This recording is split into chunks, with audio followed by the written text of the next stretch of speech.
What's up, everybody? Back again by popular demand.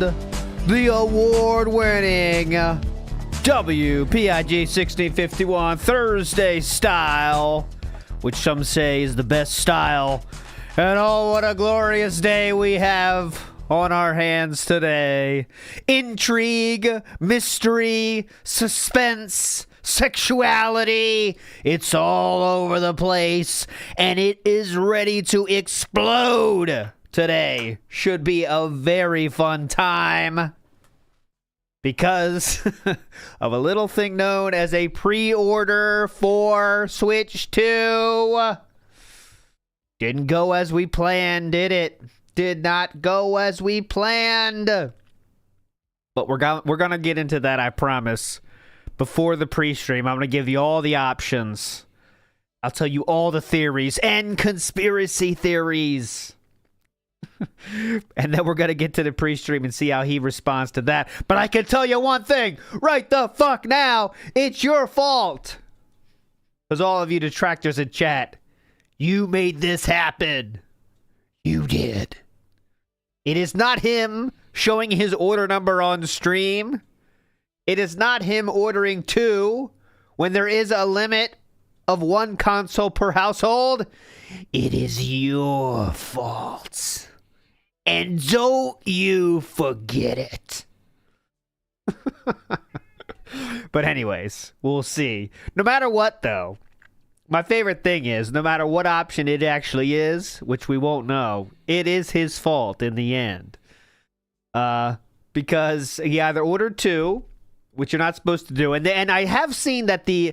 Shoutouts to Prophet for this one. He did send a picture that the Canadian Walmart Twitter account put that out and said, due to demand, there will be a limit of 1 console per household.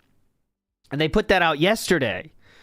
But the American one didn't do that. And no one has showed me a picture, and I didn't see in the FAQ about that in the American version of it. But that does make sense that they would have an order like that, right? Because people would buy 2 if they could. You know how scalpers go. Everyone, I mean, not everyone. Most people, the good Samaritans out there that actually just want to play a fucking Nintendo console will buy 1. But the people that want to buy 2, have 1 and then sell the other one, well, they're buying 2. So that would happen. So, Mr. Lion, we don't know, though. We don't know. We do not know. But I promise you we're going to get to all that. First, we're going to start with the lore stream here to get us warm, nice and lubed up. And then we're going to finish about 1:30 p.m. Eastern. And then we can get into all the nonsense last night. So we are fully prepared and prepped for what happened. And then we can get his response in the pre-stream, which should be very fun. Yes, this pre-stream is one of the good ones. We go through the shitty ones to get to ones like these, right? But we're going to start with the lore stream, of course. And we're getting to a hot point in this as well. So much going on. C-Law says, are you a young, hot dude or an old, cold dude? Well, I am young. So I guess that makes I'm a young, hot dude. I'm a hot boy. Shout outs to PW Army there. Hope things are going well over there on the PW Army. I really haven't partaken in any PWR yet. I just haven't felt the need. Sometimes I go in there, but it's like, all right, well, it's not, I don't know what's going on. The memes don't mean anything to me, and it's just not that fun. But I have seen the clips, and it's fine. Big ups to Condu Adrian. It says, Mr. Ghetto Wally World is now his anthem. Now, that is a Walmart-style song. I did Google it, so here's a shot of that. It looks pretty fun, though, in the Walmart. People having a lot of fun. Doing some twerking and stuff, if you haven't seen it. It's pretty cool. I don't know if that's his anthem, though, but it is a fun song. They're having a lot of fun in the Walmart. That's for sure. Here's a image from it. I'm trying to find a one that's okay for Twitter here. But yeah, here's an image from that video, which I won't play. But here's an image. It looks like a lot of people twerking in style inside Walmart. Looks pretty fun. So there we go. Looks pretty fun. When I go to Walmart, I don't really see that situation going on, but I do see those pants, though. But normally the people are not in that good of shape, if you know what I mean. It's more those pants, but in a different style body situation. Let's just move on, though. Okay, big ups to Rob Williams, who says, took a few days off, Ready to detract once more? Hell yeah, Robert Williams. Should be a good time. Should be a good time. That was one thing. See, not Seawook Dev says 3XL style. Chew, one time, I promise this is the truth. Now, this is a long time ago. Before we got married, Chew came back with me to America one summer just for fun. And we went to Walmart. And there was a lot of people wearing the yoga pants. And, you know, sometimes people wear yoga pants, but their stomach is showing and they'll have like a top sweater on. And she said, is that normal when people, you know, show their stomach, but they're very large? And I was like, well, yeah, that kind of is normal, actually. And that's just the truth. She was shocked by that, though. She was definitely shocked by that. The yoga pants style. When I thought yoga was kind of an active thing, you know. I thought that, too. That was surprising to me how yoga thing happened. But moving on positively here. Yes, I do know how to treat an international lady trip to Walmart. That was a date night. We walk around every aisle. Ooh, look, this is the garden center. Jodum in the house says, I'll think about giving my wife the second one. That was some serious cope. All right, I promise we'll come back to that, guys. Let's get through this though, the lore stream, and then we'll get all the theories because that was some serious cope, serious cope. And he said, I'll think about giving my wife the second one, or in case mine bricks. Right. Think case mine bricks. Damn, must be tough down on your luck, man. Down on your luck when you got to buy two with one as a backup. Or doing a giveaway. That's even worse. That's even more of a lie. I might do a giveaway. Right. Okay. So, Rambo and Howard, let's get to it. So, last week we left you with the Project 7 story finishing. That was insane. It was a lot of cope, a lot of lies. Philip caught himself in a... I definitely didn't do that. I don't remember doing that. If I did that, it was a joke. That was very fun. So if you haven't seen that one, check it out. I did make a playlist with all these. The link is below. And you can go through all of these episodes. I think we're up to episode 5 or 6 now. But this one, we're going to enter into the crying portion of the stream. Okay? And that will be when we bring up a friend of ours that was in the fighting game community that passed away. All right? So, let's get to it. We're starting this story now, and let's get Philip's pre-bunk out of the way.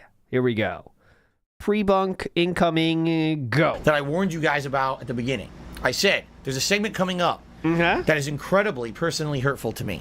Okay. All right? So what, we should just feel bad for you and not take Howard at his word here because it makes you feel bad? Okay. Well, guys, just so you know, this part makes him very sad. So don't believe the words that this guy's going to say, okay? This part makes me very sad. Oh, you did, Nibbity? Got a Frank's question? Give me the timestamp or even general timestamp and I'll find it, Nibbity. Big ups. I think I'm just going to let this play for a long time. We got please. the segment. They're going to talk. There's going to be a video. I'm going to talk. Then they're going to talk. I'm going to let it go. And then at the end, I'm going to pause. I don't even know how I'm going to react. Okay, we'll see. I don't. I've seen this a million times. And I still don't know how I'm going to react to this segment. I hope I don't punch a hole in my wall. I hope I don't cry. Right. You know, it's fucked up beyond belief. Don't worry. This next part, really. Like, I can't believe it, that it exists. Okay? Of all the things you're going to say about me, this is the one that's the tipping point for me. Okay? We'll see. I'm just going to let it roll. Get your water bottles ready, boys. Like get your water bottles ready. You need extra condensation. I don't think I'm going to have much to say. Let's just go. Oh. After him saying to you, if you don't come here, then you're solidifying that we're not friends. And we're not friends, right? Then he moves and he doesn't. Yes. And remember, that was the part last week we saw Philip said, I didn't say that. Then he said, I don't remember saying that. And then he said, if I did say that, it was a joke. That was the exact part. Go ahead. So, December 29th rolls around last year. Yeah, 2014. In 2014, and I get a message from Chris and a few other people that's... I gotta clarify, Chris is one of our Street Fighter friends from New York, and basically saying a few other people, this is our circle of Street Fighter player friends he's talking about. Oh, okay, I wasn't picking up on that. Passed away. Yeah, I start getting messages from Chris, and you called me as well. Yeah. So you should set it up because it has to do with the Street Fighter community. It has to do with the Street Fighter community. Which is a group of people like, and we don't talk every day to everybody. Yep. But it's a group of people that. Let me get a drink now from my my tier factory water bottle. Let me get a quick sip first. It's kind of like a brotherhood, if you will. It might sound silly, but that's what it is to us. It's a brotherhood of people that spend a lot of time together playing games and traveling and whatnot.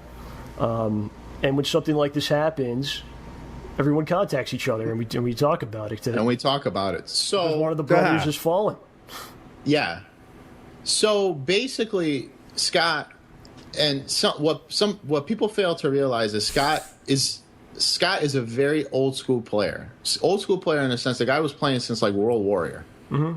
And he's the true fucking road warrior. The true OG. True OG to the. Ooh, okay, hold on, real quick. Breaking news here from Be Awesome One. Just to show you, this is what happened. Remember, now we're watching the YouTube video of this. So there is something that happened in between parts. Shout outs to Be Awesome One for this. So real quick, this is what happened in between the parts. Okay. So here, that's the end of Project 7. They're going to move on to other stuff. This is good context. Big ups, Be Awesome One. So let's split the part. Yeah. You just walk away for a second. This is from Tevin's stream, obviously, as you could tell. I hope he asked for money. Guys, I need to quickly run downstairs and pop a Tylenol. Like my no. is going up, and I got a headache. No. Get a Tylenol. DSP's gonna die during the stream. Blood pressure has jumped up. Better get a Tylenol. I'm not gonna go away for more than like 2 minutes. I'm just gonna go pop some Tylenol and get another fresh drink, a cold drink, and then we're gonna continue. Oh, okay? Fresh cold drink. Is that healthy? Blood pressure? Just going to get some Tylenol? I'll be right.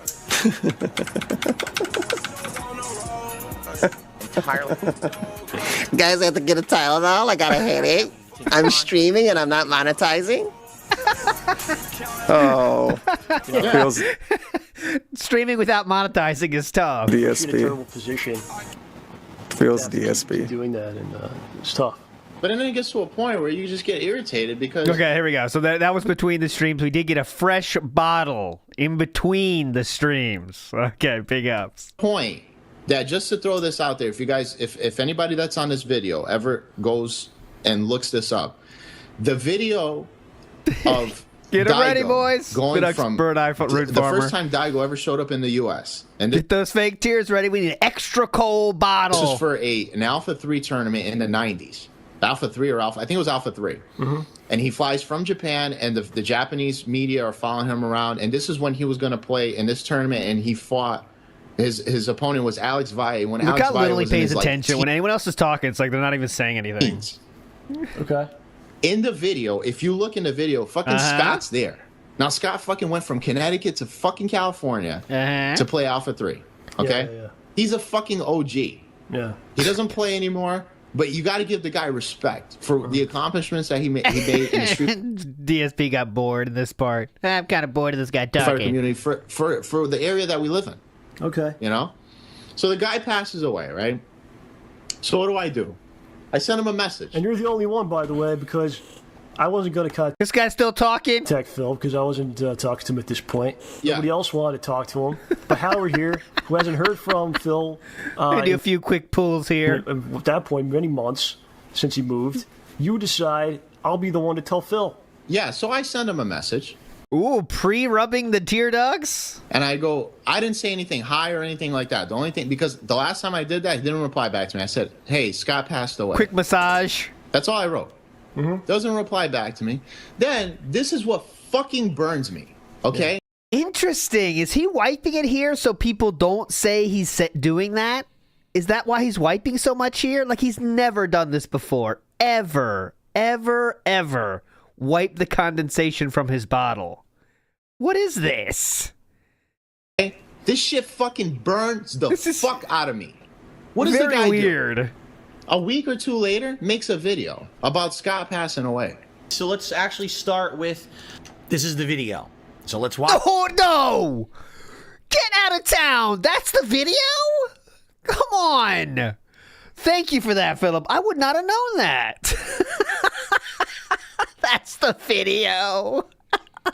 Scott passing away. So let's actually start with, this is the video. Oh, okay. Okay, thank you. So let's watch the video. So you heard what they had to say so far. Yeah. This is the video. And by the way, this is a segment of a podcast that I used to do. Irrelevant. Called Hate Live. It's probably the worst named podcast in history. Obviously, it's not about hate. Oh. We're not going to get into that today. Oh, okay. You want to go watch the Down the Rabbit Hole Dark Side Phil. It explains that moniker is not what you think if this is the first time you're ever hearing about it. Go watch that 4-hour video. No, that's not 4 hours. Down from the Rabbit Hole, 2-hour video, and figure out why it's not actually hate, even though I used that name for years. But it's the dumbest name ever, guys. Trust me. All right? But this is a segment of a 2+ hour podcast that I'm doing.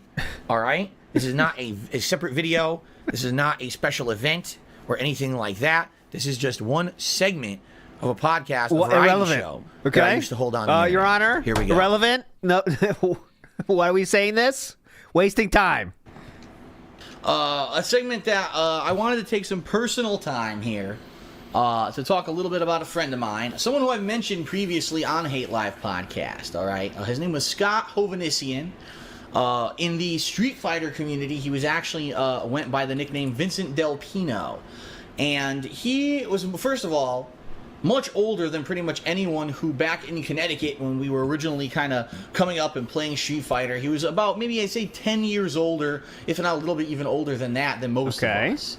And he is known as one of the people who was kind of around the Street Fighter community in its very early grassroots. So we're talking when Street Fighter 2 was first taking off. He would be the guy that would fly out to Chicago and had friends out in that area who held a tournament called Midwest Championships. And he was not best friend, but a very close friend of Jason Wilson, who was one of the most known, most renowned tournament organizers for Street Fighter, in the whole country. And so basically Scott was very ingrained and involved in the grassroots Street Fighter community before it blew up, before it became this, it's digital now and everyone plays everyone online. It was more about the in-person arcade experience. And because they didn't have online gameplay yet, but go ahead. When I was growing up, in the 90s, playing Street Fighter in arcades, I had a friend of mine named T. Carter, who also I've talked about on the podcast before. You might have seen him before in a previously monetized video. Friended this guy, Scott. I guess what happened was that Scott had started going to local arcades and seeing, gee, what's the local talent like in Connecticut? He was one of the guys who traveled out of the state to play classic Street Fighter, but at the same time, he basically wanted to see what the local flavor was like. Who's good locally? Is there anywhere locally people who may be able to stand up to people outside of the state in a competitive nature? Again, keep in mind, everything was very small. There was maybe 2 or 3 major tournaments in the entirety of the United States in the 90s, Okay, good point. Thank you for this. Good history lesson. And so, what was I saying? Oh, yeah. Remember, apparently... Grassroots, yes. He befriended my friend T, and he'd gone into our local arcade, which was located actually in Bridgeport, Connecticut. And he went into our local arcade and watched T playing Street Fighter and was like, wow, this kid is really good. And I think that, looking at his skill level, the amount of stuff that he's pulling off. This is weird. How much of this is real? He went and checking out the local talent. What? Off that he figured out by himself. Keep in mind, again, this was before the internet, right? Before everything was completely public on the internet. Like some form of this happened, but how close it is to the truth of the matter here is very, very questionable. But all right, yeah. Just walking into random malls. What? Yeah, that's a good point. A slime draws near. It's turning into a corny scene from a 90s movie. Exactly. Let me check out the local competition. Walking in, with like hype music going in, Let me see what you got, kid. Whoa, you got some skills. Think you could bring that to the big stage? What are you talking about? I'm just playing a game. Yeah, it looks like you got what it takes. You want to take your skills to the Big Apple? The Big Apple? What's that? New York City, kid. That's where the best of the players are. Ever heard of Justin Wong? I'll stop. I could do a whole play with this. Said basically, wow, this kid could maybe stand up to others and could possibly even, be a tournament level competitor. And he was the person who kind of convinced T come with me. Even if it turns out to be nothing, come with me this once to the Midwest Championships. I want to see if you came out to a tournament and played people from all around the country, how you would do. And he actually, from what I understand, he paid T's way to go out to the Midwest Championship. Now that's cool if that happened. T that part, I'm sure is probably true, right? But I'm just the whole around all the details around it are very much in question. But okay, winning the very first ever Street Fighter Alpha 3 tournament ever held in the United States. It was held at Midwest Championships. On arcade cabinets. They had gotten advanced copies that you couldn't get anywhere else in the country. Jason Wilson had gotten his hands on advanced copies of Street Fighter Alpha 3. Oh. And T ended up winning the whole tournament, to which he got a lot of respect and renown in the mainstream Street Fighter community. They were like, wow, that's pretty awesome that this kid, this unknown player, comes out from nowhere and ends up, winning this major tournament. Okay. And so when T came back from that event, he told me all about it or whatever. He's like, you got to start going to tournaments. I was like, how did you even know about this? I don't, again, no internet, right? Okay. The internet that existed was so basic. You didn't know about tournaments and stuff. He's like, oh, this new friend that I made, Scott, he's the one who took me out there, and you should really meet him. And I remember that T and I went to Scott's house this one time. Yeah, T was much older than Philip. I don't think it was quite 10 years. Someone in chat might know more than me. But I believe it was 6 or 7 or 8-ish, something like that. But yeah, he was much older. Inside of Scott's house, and like I said, he's an older guy. He's about 10, 15 years maybe older than us. So we're talking like probably at that time he was in his late 20s, maybe even early 30s. I don't know. I'm not 100%. I never really asked him how old he was because I didn't give a shit. And we go in his house, and he has an arcade cabinet in his freaking house. He's like, yeah, I play on this all the time. I play Super Turbo. And yeah, he was a Super Turbo player, of all things. The game that I'm really good at and I love, it's my favorite game, was his favorite game. He was always really good with Zangief. Come on, man. And Scott was a quirky guy. Only 1 year? Short. Oh, I thought that my knowledge was definitely wrong on that. Frog Machine says 1 year. I thought it was much older. I always believed that. There you go. Right, he was about... Big ups, Frog Machine. I'd probably say he was maybe about mid 5 feet to 6 feet tall, so he was much shorter than me. So probably mid 5, maybe 5'6", 5'7", something like that. And he had long brown hair that he always tied back in a ponytail. He looked like the guy literally looked like a grunge rocker from like the 1980s and maybe even early 90s. Is kind of how he dressed. All right, a lot of flannel. Yeah, those grunge rockers from the 80s, man, they were hype. Those grunge rockers in the 80s, they were so common. From like the 1980s and maybe even early 90s is kind of how he dressed, all right? Yeah. A lot of Nirvana. I saw a great concert. Bon Jovi, Nirvana, and Rat. It was awesome. That was a hell of a bill. It worked, though. He was always kind of like an outdoorsy guy. He always had a job where he was either hands-on, the kind of guy that would either be fixing arcade cabinets, so he's covered in like oil and shit and transistors, or at one point he was a landscaper, then he was into electronics and speakers. So he was that kind of a guy. He always had like tools around or whatever. So I go into his house, he has a freaking Street Fighter cabinet set up there, and we sitting there playing Street Fighter get to the point? Which was out of control. What a Over dive. the years, I got to know covered in transistors. As you know, this thing is covered in transistors. A little better, and he always wanted me to travel. He's always trying to convince me to travel and go to these tournaments, to which I was like, I don't know. And then eventually I did. Eventually I started traveling. I went to the East Coast Championships, and he was there with us, and we went to many tournaments and stuff together. And then after that kind of died out, I'd probably say around maybe 2002-ish, I took a step back because that was the time when I was just finishing college, or I was in the middle of college into finishing college, and I really wanted to find a job that I could keep, and I wanted to basically pay my bills down so that I could get my own place and move out of my parents' house. And at that point, I'd say probably pay my bills down, meaning his credit card bills. Probably around 2002 to maybe 2004 or 5. Because even when you use the word down for bills, that means things that are still there and you're just working on them. Right? So like a mortgage you can pay down because you have a lot, assuming you're not paying it off, you have a lot left, but you make it less by paying every quarter, every time you pay. He's saying pay my bills down, which for him at that time when he's lived with his parents has to be credit card bills, right? So that's the only thing he's talking about. As he's admitted before, going to those tournaments isn't cheap. We got to get cash advances, boys.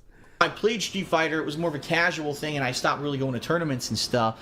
But I lost track of contact with him during that period of time. And Scott he was a unique personality. Let me explain. He was the kind of guy please, that he could get along with. You could have started with this.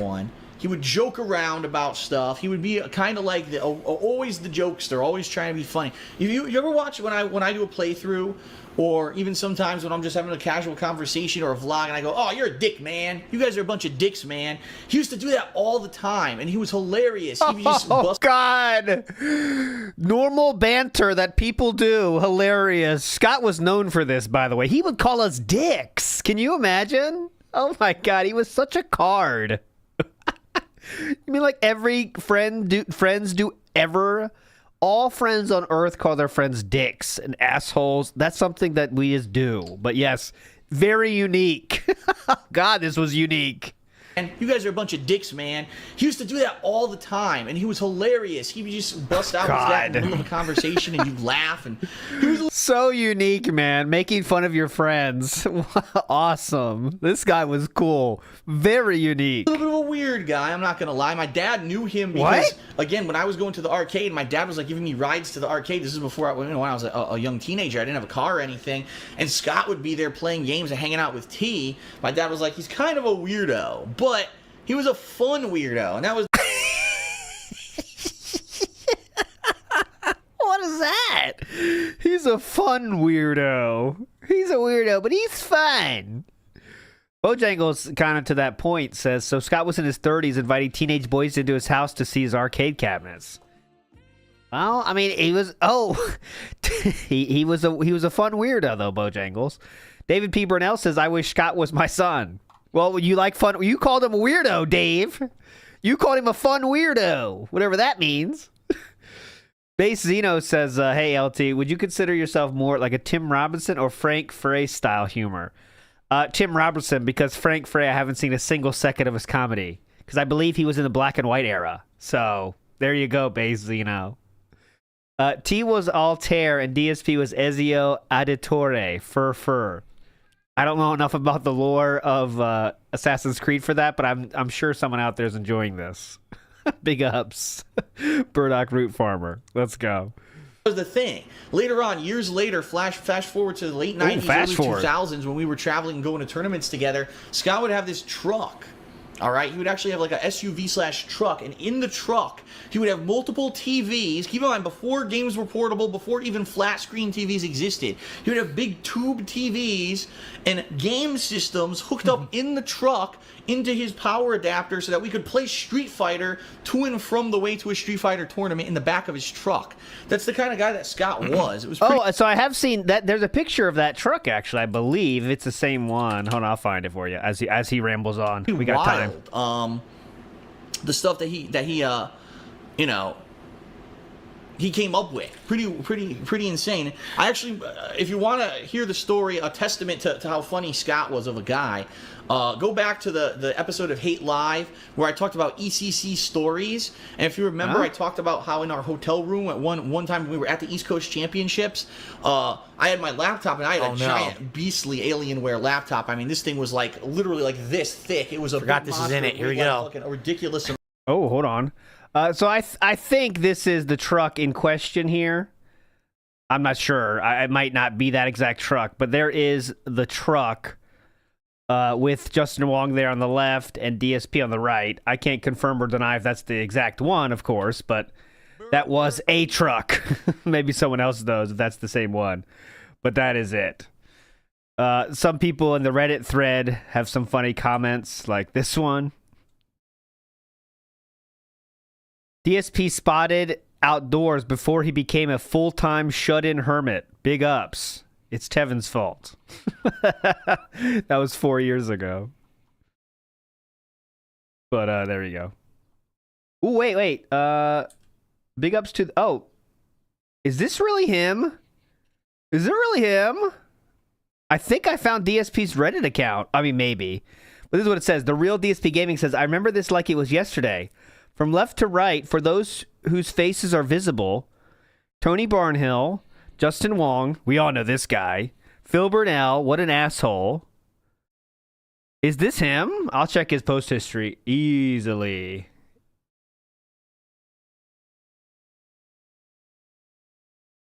All right, there's only 3 posts, so we could go through them all to see if we agree or not. Okay, so there's 3 posts he has made. And I'll show you them all. This is the first one. And there's 2 from live stream fails. Okay, yeah, I guess that is him. There's 3 total posts, so it won't take us too long to show you all of them. All right, sorry, let's do this one first. This is, so it doesn't look like this might not be Scott's truck. I mean, I don't know, but there's no mention of Scott. But it says, I forgot the guy's last name, but he was a Ryu player at ST, I believe. This is just outside 8 on the Break Arcade in Dunedin, New Jersey during a tournament. Your uncle was an awesome guy who brought smiles to everyone's face whenever he was at a tournament. I knew him very well. This was his second setup, as I believe his first was several CRT TVs inside of a van. That's him. It's it. This is it. Now, because I posted expect trolling from idiots, but I figured adding this info would be helpful. So he's telling us a story about the CRT TVs inside of a van. This is it. This is the video, the actual one we're talking about here. There you go. So that is the truck from Scott, the second version, truck 2. So there we go. And also, let's get to So this is known lore. Central Todd saying this is known lore. So we do know that is his Reddit account. But let's look at those real quick. So there's one post that got removed, and he says, I guess my previous post got deleted. I just wanted to say thanks to all of you for the extra engagement today. Turning a video that usually gets 500 into 12,000 totally didn't help my channel in any way. Keep it up, geniuses of Reddit. There we go. And the video was, let's see if it's still up. I'll show you the video in question. It doesn't look like it's linked anymore. Let me see.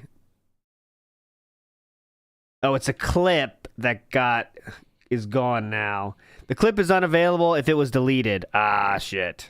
It got deleted, the clip in question. But you remember what he's talking about, though. That's the one where he says, like, memberships are great, but I need help now. I can try to find it on YouTube if Piece of Peace has it. Let me see. We're getting sidetracked now, though. But that's the fun of it. We get all the time in the world. Except we don't. But Thanks for the membership. we can pretend we do, and then we'll just add more parts to the series. Big up, you are correct. Look at that, Talby. Piece of Peace is on the case with the updated version of it. So let's see. Please give me your suggestions and your ideas. Fair enough? Okay. Outside of all of that, the only other thing that I want to say before we move on to one important news story that I'd like to talk about today. Please. I'm incredibly grateful for the overwhelming support in the last 24 hours with these gifted memberships. Seriously, 100 memberships in 24 hours. Awesome. Didn't I tell you this was going to happen? I knew it. And thank you guys for that. Thank you for living up to what I thought was going to happen. Seriously, pretty awesome that people have supported in this way. I appreciate it. But what's the problem However, then? I do have to emphasize something, all right? Tips are very important to me in my business, and here's why. Tips are the liquidity of my business. And what I mean by that is that's the cash flow that I get that I can use to spend on things on a yes, daily I remember basis. this. If I need to buy a new game today, tips pay for it. If I need to buy something for the business, tips pay for it. Bills and stuff behind the scenes, generally, tips pay for that. That makes sense. The Nintendo Online that I'm going to get on the Switch, tips are going to pay for that. Okay? Why can't the memberships pay for that? A day off on Tuesday, grocery shopping, tips. If I have a meal with my wife, tips. You see? The tips are very important. So I understand that people right now are so hyped for the gifted memberships, and I'm very grateful for that. I mean, thank you. But I hope that doesn't mean that people are going to forego tipping, because that would put me in a bad situation. And in particular... Yeah, that Meerkat song hits right here. Meal with my wife? Tips. Grocery shopping? Tips. In particular, and I don't know why you guys... Okay, why are you laughing? Oh, no! Laughing my ass off. Laughing out loud. Why are you laughing? Look at this face. This is the substitute teacher. Why are you laughing? Yeah? That's just the way I do things around here. Why are you laughing? Okay? Yeah. I'm going to stop the class right now. Why are you laughing? LMAO. You just let me see what you wrote in that note. LMAO. Laughing my ass off. Oh yeah. Yeah. You think I can't read that? You think I don't know exactly what that means? I'm just going to stop the fucking stream right now. What are you laughing at? Let's hear what's so hilarious. I'm being honest with you guys. And people want to say, oh, I'm laughing my ass off. What's so fucking funny? I would like an answer. Because Yeah. if you think that me being honest with you is funny, Yeah. that's fucked up. What's wrong with you?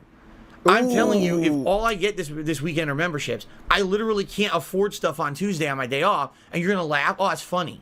Oh, real funny. When you Yeah. can't go and do something with your family on your day off, your one day off for the week when you're working full time 6 days a week. That's funny, right? It is, especially when we know you're spending thousands on WWE champions and admitted to it as well. Pretty cool. Real funny. How about this? It's not is. fucking funny. You're a fucking No. asshole. All right? I don't like No. talking about this. I don't. And I don't want to talk about it all fucking day, but I don't like people laughing. It's not funny at all. You're a piece of shit. Thank you. If you think Oh. that Your someone membership, I who appreciate has to that. live No. day to day on tips and shit is funny. Oh, so hilarious that this guy has stuff financially tight. Ha ha ha ha ha. No, it's not fucking funny. Now shut up. Jesus fucking Christ, these people are assholes, man. Really? I mean, can you be any more much of a dick to someone on the fucking internet that you don't even personally fucking know? Yeah. Oh, hilarious. This got him so heated that he had to go to Reddit. he went to Reddit. He was that heated. Okay. Now, let's continue logically and with a cool head. Let me get back to where I left off. Okay, where was I in this bag? Right? If you guys want to support this stream, by all means, the gifted memberships are great, and please go ahead and do so. That will help me in the long term. Please Gifted go ahead and do memberships so. work exactly the same as any other membership or a super chat or a super sticker. It takes a month to a month and a half for me to see any benefit from it. So all this cool gifted memberships right now will help me next month. Ah. But that doesn't mean I don't have to pay anything now. Understand? Okay. So please. Okay, so normal human being, normal adults, they don't get money whenever they need it. It comes at a certain time. Got it? Continue, especially if you were someone who regularly did tip. Please continue to tip. That helps a ton. The tips are my That helps a life's ton. blood day to day. Yeah. I can't have tips completely drying up now in the next several weeks because we have gifted memberships. That would literally be disaster for me. I would not be able to pay anything. That would be really, really, really bad. And in Okay. particular, Oh, what? Oh. I hate to say it, of course YouTube has to do this now, right? You might say, oh, Phil, you should be super happy that gifted memberships are live. I am. But did you guys know? Well, you probably didn't know this. So I get paid Yeah. on the 21st of every month by YouTube in general. However, if the 21st ever falls on a weekend for me, This is wild, by the way. Remember, he wants you to believe he's successful. okay, here's what happens. Yeah. YouTube's payment gets delayed by like several days for no good reason. No, it gets delayed until the next business day, which is Monday. Pretty sure this is standard practice for thousands of businesses all around the fucking world.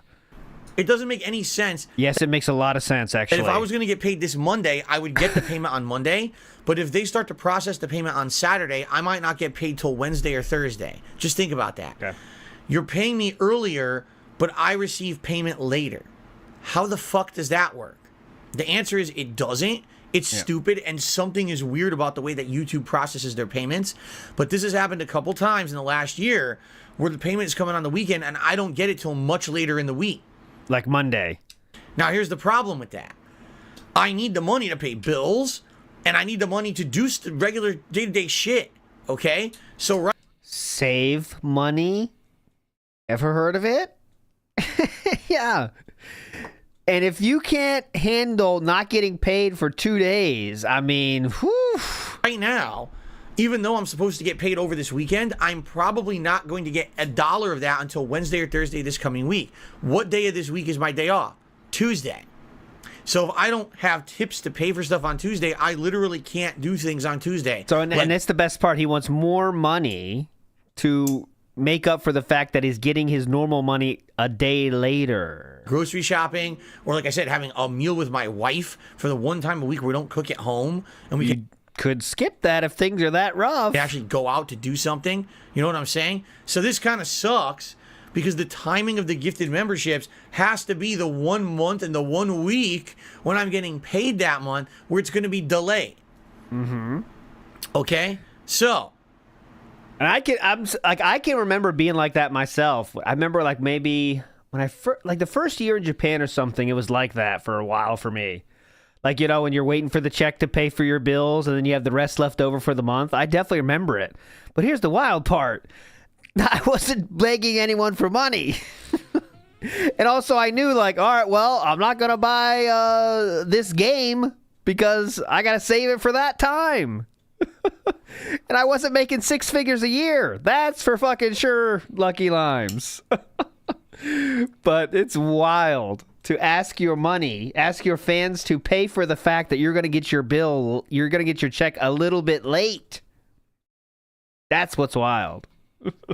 Please, if you I even went without alcohol sometimes because I had to wait till the money came into my account. And that was tough. That's real withholding. You know what I'm saying? You think my kidneys wanted to go 2 extra days with no alcohol? No, they wanted it right then. support the channel, tip me. All right? That's going to be a really great way to help me over this weekend. And some of you already have been, but I'll give you a perfect example. Right now, this pre-stream's been going for 50 minutes. I received 1 tip. Uh-oh. But I received like 5 or 6 gifted memberships. Do you see? This is always happens. Oh, people are so excited for the new way to support, and I'm appreciative of that. Thank you. That is going to help in the long term. But sadly, this is just a bad time for it to all be gifted memberships and have no tips. I won't be able to afford anything come Tuesday, okay? So I'm just trying to emphasize this and try to get it ahead of time. I'm trying to get ahead of the problem rather than it's Sunday or Monday and now I realize I have no money, okay? Getting ahead of the problem. So thank you in advance to anyone who contributes in any way. Tips would be great over the weekend to help out. If you want to do a gifted membership, thanks. I'm certainly not going to say no, and it will help the channel's growth. Like I said, if we hit 500 members, a new emote slot unlocks, and we're going to do the roster fill emote. But all right, you got the point. Let's do this real quick. We got to hear it, right? I understand that people right now are so hyped for the gifted memberships, and I'm very grateful for that. I mean, thank you. Thank you. But I hope that that doesn't mean that people are going to forego tipping. Yeah, don't forego in a it. bad situation. And in particular, and I don't know why you guys, okay, why are you laughing? Grocery shopping, tips. Meal with my wife, tips. Coming up, my day off on Tuesday, tips. Nintendo Online, tips. Bills and stuff, tips. Tips are the liquidity of my business. Why are you laughing? Oh, so hilarious that this guy has stuff financially tight. I literally can't afford stuff on Tuesday on my day off, and you're gonna laugh? Oh, that's funny. When you can't go and do something with your family on your day off, your 1 day off for the week when you're working full-time 6 days a week. That's funny, right? No, it's not. There you go. Here's the link if you want to hear it. Obviously a classic. Classic. All right, good field trip. Field trip obtained. We have now learned of this is the oh, not that one. I'm going to delete that one right now. Someone just coming in the stream be like, what's that there for? This is the Scott's Truck 2.0. Okay, so we have found that. That's what started us down that path. But now we're back. Let's go. ECC stories. Okay. Go back to the episode of Hate Live where I talked about ECC stories. Yeah. And if you remember, I talked about how in our hotel room at one time when we were at the East Coast Championships, I had my laptop and I had a giant beastly Alienware laptop. I mean, this thing was like literally like this thick. It was a Forgot this is in it. Here we go. Beastly. You ever heard this story? I remember this one. Like a ridiculous amount. It was super heavy, right? And beastly. How thick was it? Laptop, and I had a giant beastly Alienware laptop. I mean, this thing was like literally like this thick. It was a Forgot this is in it. Here we go. Like a ridiculous amount. I mean, this thing was like. I mean, how would you describe John Rambo at the best of times, at his most excited? Literally like this thick. Whoa! It was a Forgot this is in it. Here we go. Like a ridiculous amount. It was super That's heavy, awesome, right? man. Congratulations and I guess on that. I had some porn or something on there that I hadn't deleted, and he went. He starts looking on my laptop because I had it in the hotel room. It's my fault, right? It's my laptop. I shouldn't have had that shit in there in the hotel room for everyone to use. And he started playing it for everyone. He goes, "Hey, everyone, come over here and take a look at this giant black meat." And people, Jesus. are like, what? And they run over. It's like porn with a black dude banging some white chick or something.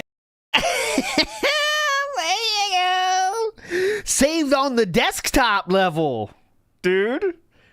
That's saved on the desktop. That means it was a special one for Philip, right? He's the kind that you don't even go to the link. You save that on the desktop, you know? And people were like, what? And they run over. It's like porn with a black dude banging some white chick or something. It's like, and that was That was not even just a link. It was a fucking on the desktop in case of emergency. In case your scrolling's not working out, you got that on the desktop as a last resort. Damn, nice, Philip. I mean, he caught me out for having it on the laptop, and everyone was having a good laugh. And I remember there was this time when we were all asleep in the hotel room, and everyone was like trying to pass out, and they were all joking around, having fun. I was serious because I was super serious, and I really wanted to do well at the tournament the next day, while everyone else there was really there to have fun. And yeah, I was having fun too. Trying to go to sleep in the hotel room, and there was like maybe 10 of us all crammed into this hotel room, and Scott was sleeping under the sink, like in the side room, and he would go, "Oh yeah, oh yeah," and he would just start thumping. So it would sound like he was whacking off, and everyone would crack up, and I would get all pissed. No, I need my sleep. Everyone quiet. I need to sleep. And I was being an uptight idiot back then. Hear that? Hear how fun it was to be with DSP in the hotel room, yelling at people for joking about jacking off? That's not surprising, is it?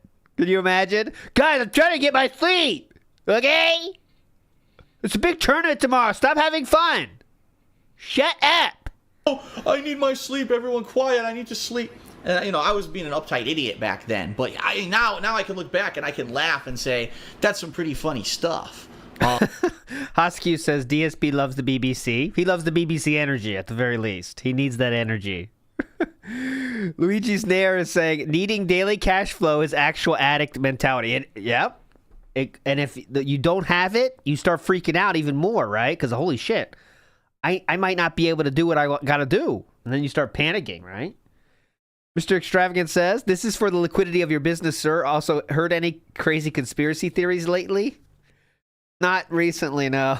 Except for the Earth is in a snow globe. That's my favorite one. Which is oddly, there's a lot of people that have that theory, if you can believe it. It's pretty fun deep dive. The snow globe theory. You got to eat a lot of crayons, but once you do that, you're on business. Mad stays annoyed and says, Scott was the kind of guy that put me and multiple other teenage boys in the back of his truck. He was a weird, a cool weirdo, as Dave Burnell said. So there we go. No, it's hard. The snow globe is not flat. I'm not going to get into it, but I'm not going to get into it here. But it's weird. Yeah, there's a lot of conspiracy theories about the Switch too, though. We'll get into that, I promise. We'll finish up here about 1:30 p.m. with the Rambo stuff, and then we'll dive headfirst into conspiracy theories, Mr. Extravagant. I promise. But yeah, he was a character. He was, if anything, the best way to describe Scott is that he was a character. And I don't know what happened, what the situation is, because like I said, I haven't met Scott. I haven't seen Scott in over a decade. I mean, it's been that long. I hadn't seen the guy. I hadn't heard about his health. I hadn't been involved with Street Fighter, so it's not like I've heard much about him or seen him or anything. We're on Steve. We're on Saturday and Sunday this week.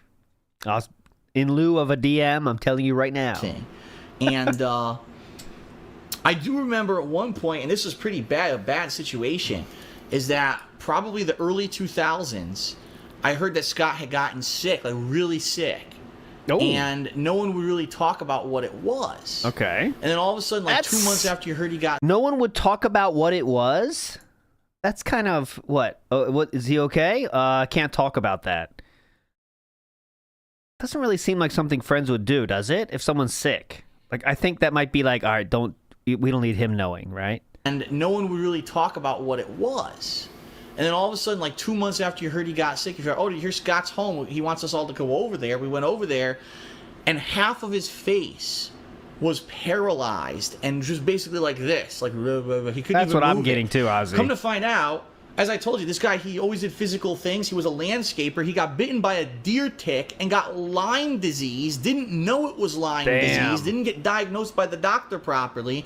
And ended up having a stroke. So this guy's whole side of his body and face had basically screwed up. Big guy. That's what I'm saying too. Really telling that he wouldn't tell DSP. Most likely they didn't want Phil telling everyone else. Yeah, don't tell DSP. He goes on the internet and put it on the fucking forums. Don't tell him. All right, guys. Yeah, don't tell him. stroke, but after a few years he rehabilitated it and he ended up going back and being, you know, full capacity and living a full life. I know that he had a family and had kids, and I really, like I said, it's been over a decade. This is what happens. You're friendly with people because of a certain thing like Street Fighter, and then you kind of fall out of touch with them. That doesn't have to happen if you care about people enough, Philip. You know that, right? And really, I haven't heard from Scott in a long time, and then all of a sudden this week, because he didn't message you then. Okay, yes, because remember, it's always the other person's responsibility to keep friendship with DSP. You know how that goes, right? Really cool friends. I kind of got a few messages from people like Howard and a few other people back home who knew Scott, who kind of texted me and said, Phil, I don't know if you heard, but Scott passed away. And I'm like, damn, you know.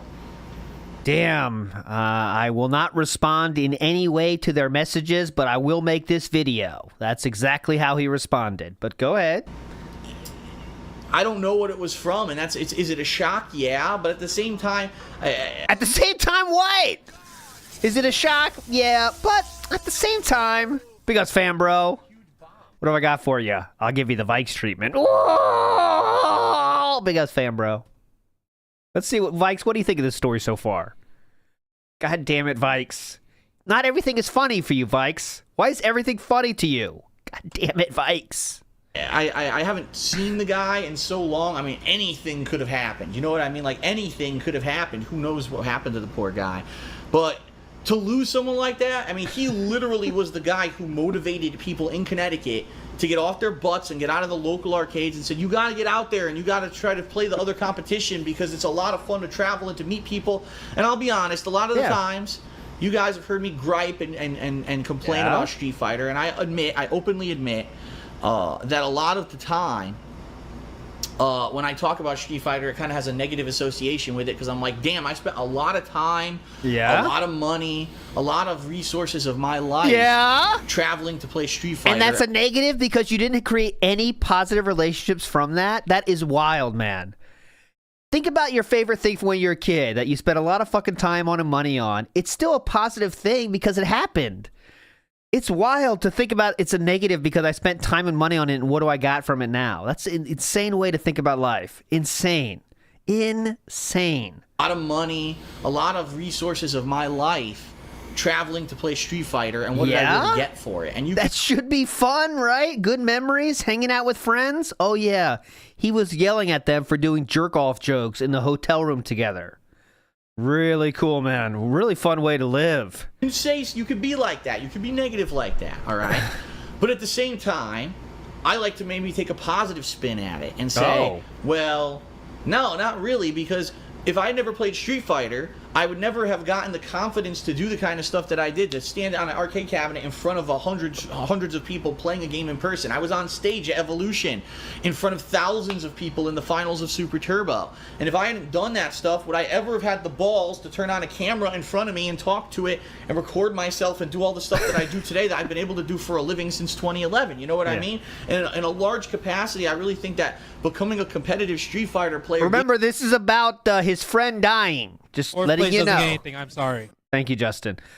Remember, this is a story about a friend dying. Gave me the confidence to do the other things in life that I ended up becoming successful at.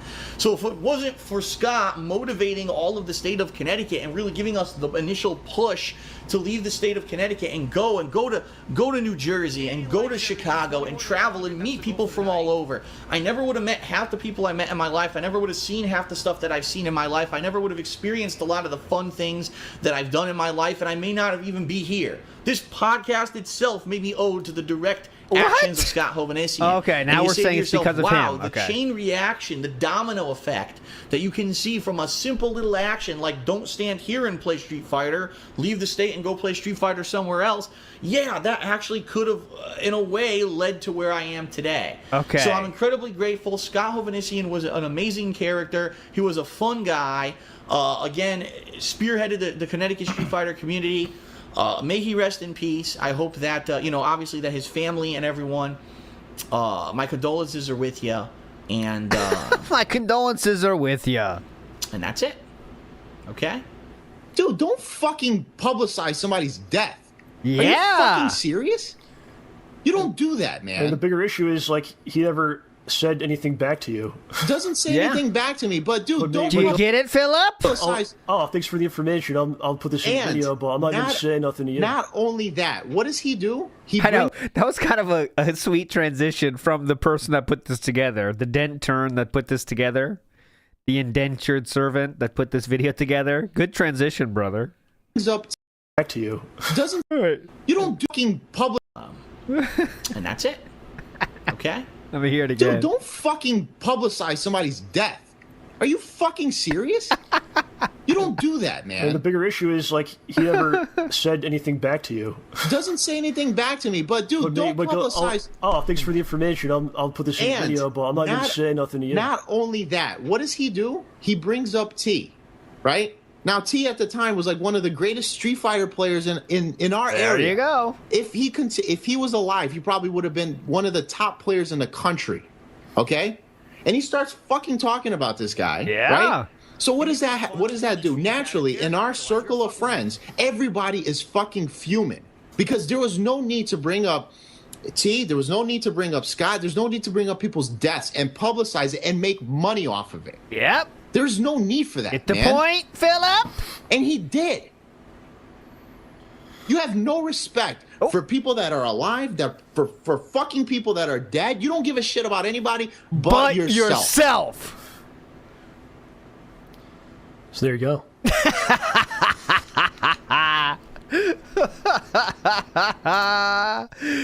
You don't give a shit about anybody but yourself. Damn. That's so hard. That's another Meerkat song there for you there. Paul Polecat says, every time he talks about someone dying, it's about how it negatively impacts his life. All the memories are how he benefited. I've lost many friends. Hate every time he speaks of this topic. Big ups, Paul Polecat. That is exactly correct. How did that person's death hurt my life? Let's talk about how awesome I am.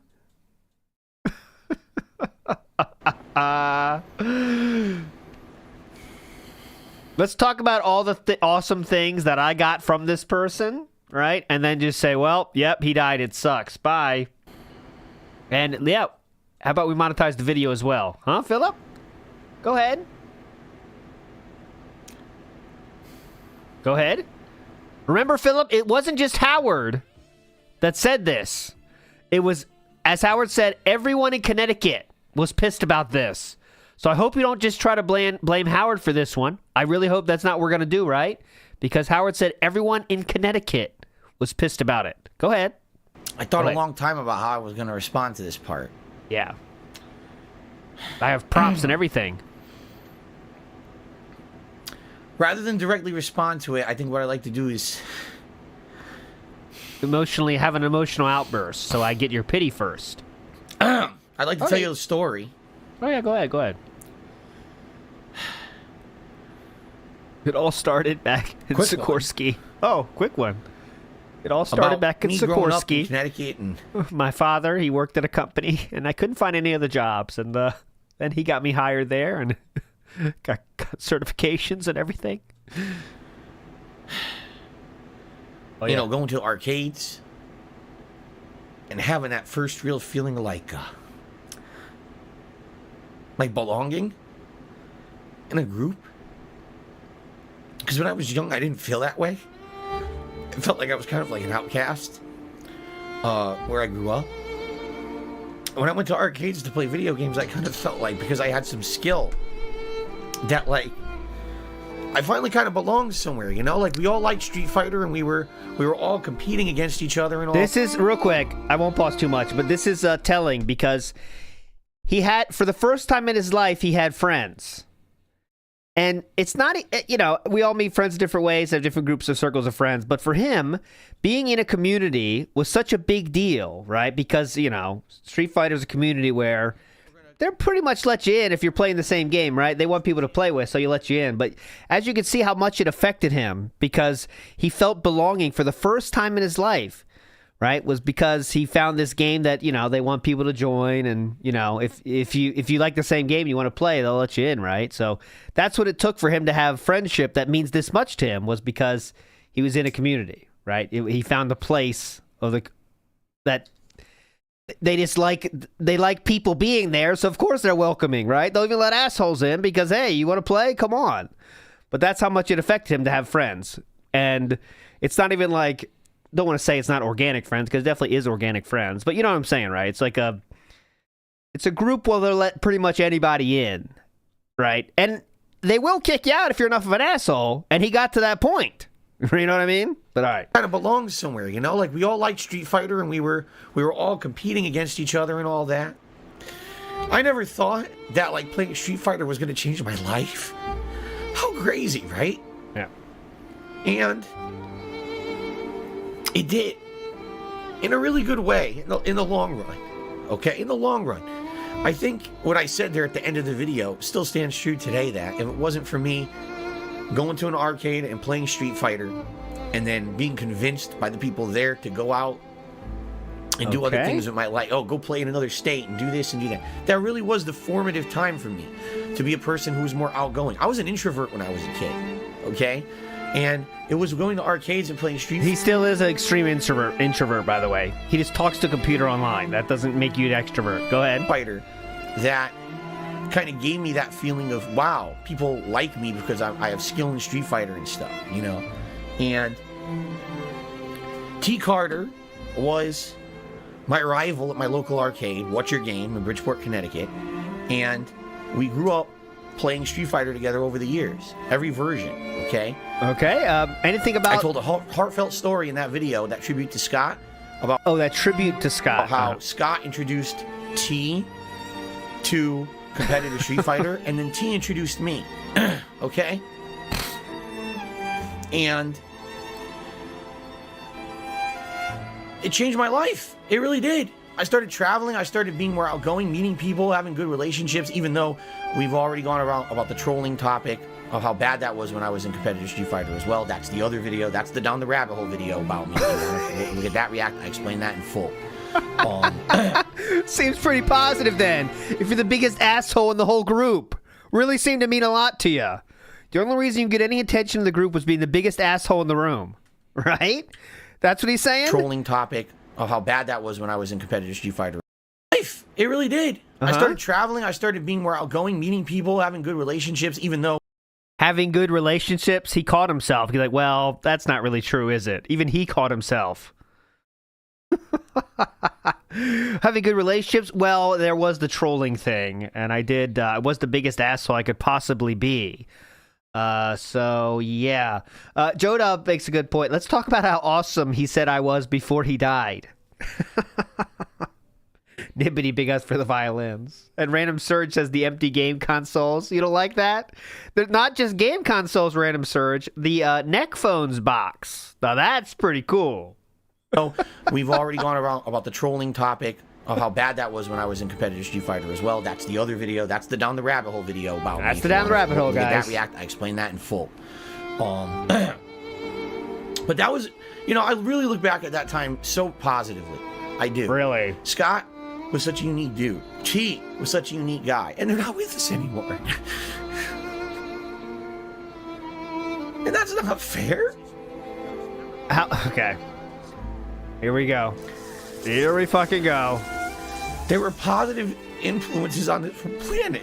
Okay, so again, get back to the accusation that Howard made, please. Again, we already gave their tribute.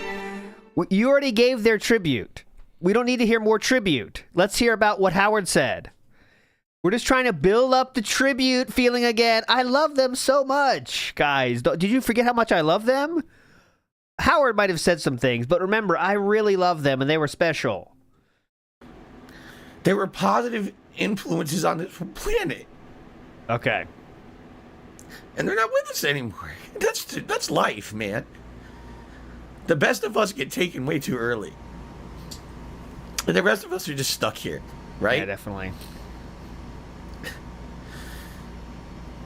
But any comment about the accusation? Previous to me making this video about Scott, which I didn't make a video about Scott. Let me clarify that. That's a segment. Oh, you kind of caught yourself there, didn't ya? Making this video about Scott. Yeah. Which I didn't make a video about Scott. Let me clarify that. That's a segment of a podcast that I did. Oops. That was a segment. Okay? Was the Once- podcast monetized? Of course it was. Everything that I put out was monetized at that time. It's how I made my living. Yeah, you chose to make it monetized. You didn't have to do that for one video. That gave you a couple bucks, right? Okay? I wasn't doing interactive streams with contributions during them at that time. Everything at that point was ad revenue. That's how I made my life, my living, okay? It's how I paid for everything. Could have turned it off for one video, right? Pretty easy to do. Basically, I wanted to do a tribute to him in the best way that I could, knowing that well that my audience was not going to know who he was, right? And I did the same thing with T, by the way. Oh yeah, And I monetize don't that have one that too. for you. I don't want to play that for you. Yeah, you've already seen that one. Already been there. That's not the subject matter of this video that we're reacting to today. Okay, gotcha. But basically, I did a T tribute, and in the T tribute, this is something when people always wanted me to talk about on my podcast about my past and stories about my past. And in the past, someone, because I was known on YouTube, obviously, I was a known YouTuber, and people knew from over the years me talking about my old formative days as Street Fighter that I was friends with this kid T Carter before he had passed. What does this have to do with anything? Someone came to me one day at not a tournament, excuse me, I think it was a convention, it could have been a tournament, and they handed me a packet of photos. The packet of photos was his personal packet. He said, "Phil, I want you to have this." I said, "What is this?" He goes, "You know, these are pictures of T. And actually, Scott's in a couple of them, too." And he says, "These are pictures that I want you to have." Could you answer the question, or are known on YouTube. And he says, T was such a beautiful guy. I'm not talking about his looks. His personality. He was outgoing. Imagine thinking you have to say that. This is when I first watched this, was like low-key one of the most shocking things. When you're supposed to be emotional, he said beautiful guy. He had to make sure you know. Hey guys, it's not the gay way. Okay guys, just so you know, it's not gay. All right? I'm not being gay here. It's beautiful in the other way. T was such a beautiful guy. I'm not talking about his Not looks. that way. His personality. He was outgoing. Yeah. He was vibrant. Not that way. Yeah. I cried after my friend died. No homo. Thank you, Burdock Roof Armor. I was scared for a second. I thought you might be. That's insanity. To think you have to clarify saying your friend is beautiful, that you're supposed to care about. He was full of energy. He was the nicest guy. He had a passion for Street Fighter. He was the best player in Connecticut. The entire time he was alive, he was the good best point. player. That wouldn't cross your mind if you're actually going through these emotions, right? It would not. That's just a way to describe somebody. Yeah, you don't walk up to your bro and say you're beautiful, but after they fucking die and you think about your relationship with them and all the fun stuff you did, then you can bring out the beautiful word and no one would think twice about it. Here in Connecticut, okay? He said, "I'd like you to have these pictures because I know you were a friend with T. And you have the ability on YouTube. You have the reach, the clout. Oh, you can God, share this definitely his story." happened. Oh, this definitely happened. Hey, Philip, here's some pictures of your dead friend. You have the reach. You have the importance. You have the voice that could put these into the eyes of so many thousands. Please take this, Philip. You can do this. It is your destiny. This definitely happened. Definitely. With people on the internet, so... not only a lot of people know about T, because he didn't get to live that long. Share his story. And you can be the person to tell his story. So I did. I made a video on a podcast just like that. Uh-huh. And I scanned the pictures into my computer. Okay? And I shared it with the world. The podcast doesn't get a lot of views. So okay? then why, it shouldn't be a big deal just to demonetize it for the thought of it, though, then, should it? The podcast maybe got 10,000, maybe 20,000 views top. Okay? Yeah, I did 10,000, 20,000 tops, you know. I thought I did a good job doing a tribute to T. All right? And... Oh, yeah, good point. He's saying it's not even his fault. He made the tribute video. He's saying that's not my fault. I did nothing wrong. He gave me it. What am I supposed to do? Philip, I want you to have these. These are the pictures of one of your best friends. Only you can do his story justice, Philip. I've searched far and wide for the perfect person to tell his tale, and that is you. Now go, monetize his story. And then he just faded away. You know? Awesome story, though. That's a good fan fiction right there. Logan K says, I don't buy for a second that a random guy at a convention approached him with binders full of dead friends. I agree. Maybe there's one or two pictures. I think they did show 2 or 3 pictures or something. Now that I get, right? Okay, if DSP, you're in these pictures, do you want them? Now that's something, right? But like just binders of pictures, you're going to want to have these. Take these. Monetize this. Go. Big Us Petnitson, what do I got for you? I won't do Vikes again. I'll do this one. That's not good. How about this one? No text. This one. There you go. Big Us Petnitson. Let's go. Back to the very serious story that definitely happened. Go. I did as best I could. Now I'm going to tell you guys something that nobody knows. Okay, no one knows this, guys. No one knows this. I was haunted by T's death for a very long time. All right. Thank you for re-upping your membership. I actually appreciate it. Again, what does this have to do with Howard's accusation, sir? I know we're trying to get pity here, but anything else to add to that part? We don't need to hear this backstory. I feel like it was one of the reasons why I originally had depression. Okay. Because it happened to me at Blaming him for depression now. Okay. the time of my life when, my God, I hadn't dealt with death or loss. And although everyone in Connecticut was hurting at the time when he died, I blamed myself for it. Okay. I don't know if I ever told this story before to anyone. But the day when T died, I met him at the mall before he was murdered. And he was saying to me, oh, we're going to go over someone's house and we're going to play some games or whatever. And I had a car, by the way, at the time. I had a car. And he basically offered, hey, you want to come with us or whatever. And I was like, no, I couldn't or whatever. I actually don't remember the specific. So real quick, to reiterate that story, they offered for him to go to that store, but they offered for Philip to go to that place to play Street Fighter when in reality they needed a ride, right? They needed a ride. So, okay. So they need a ride. They asked DSP, can you give us a ride? And he was like, all right, cool. Because I was thinking maybe I could get a ride with you if you could drive us over there or whatever. You get the point. And I was like, no, I can't do it. I'm busy or whatever, Who knows? There's a kid who I've seen a million times before. I'm going to see him a million times again in my life, right? Yeah.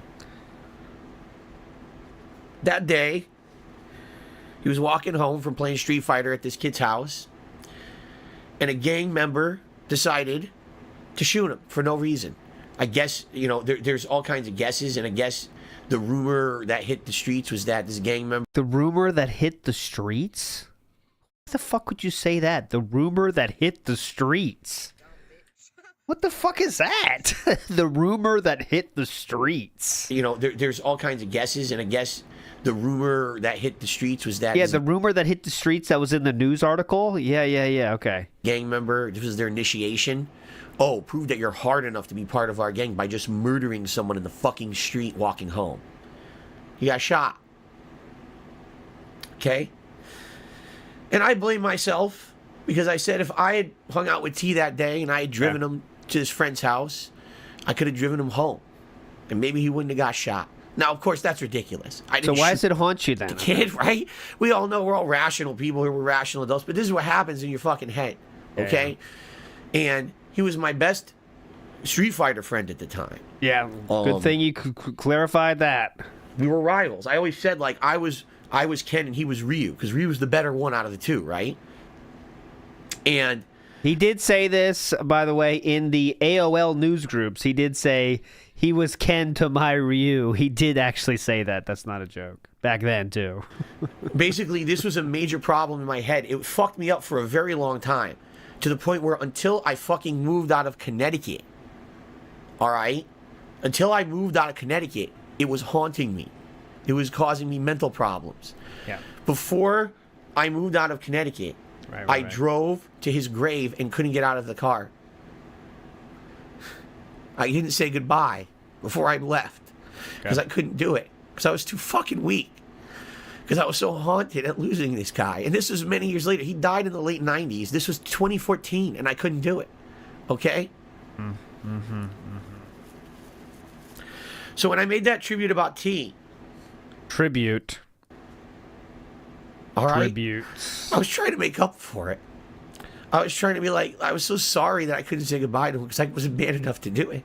And I wanted to make a tribute video about it. And I thought I was doing the right thing. I thought better for more people on this planet to know about T than less. All right? Okay?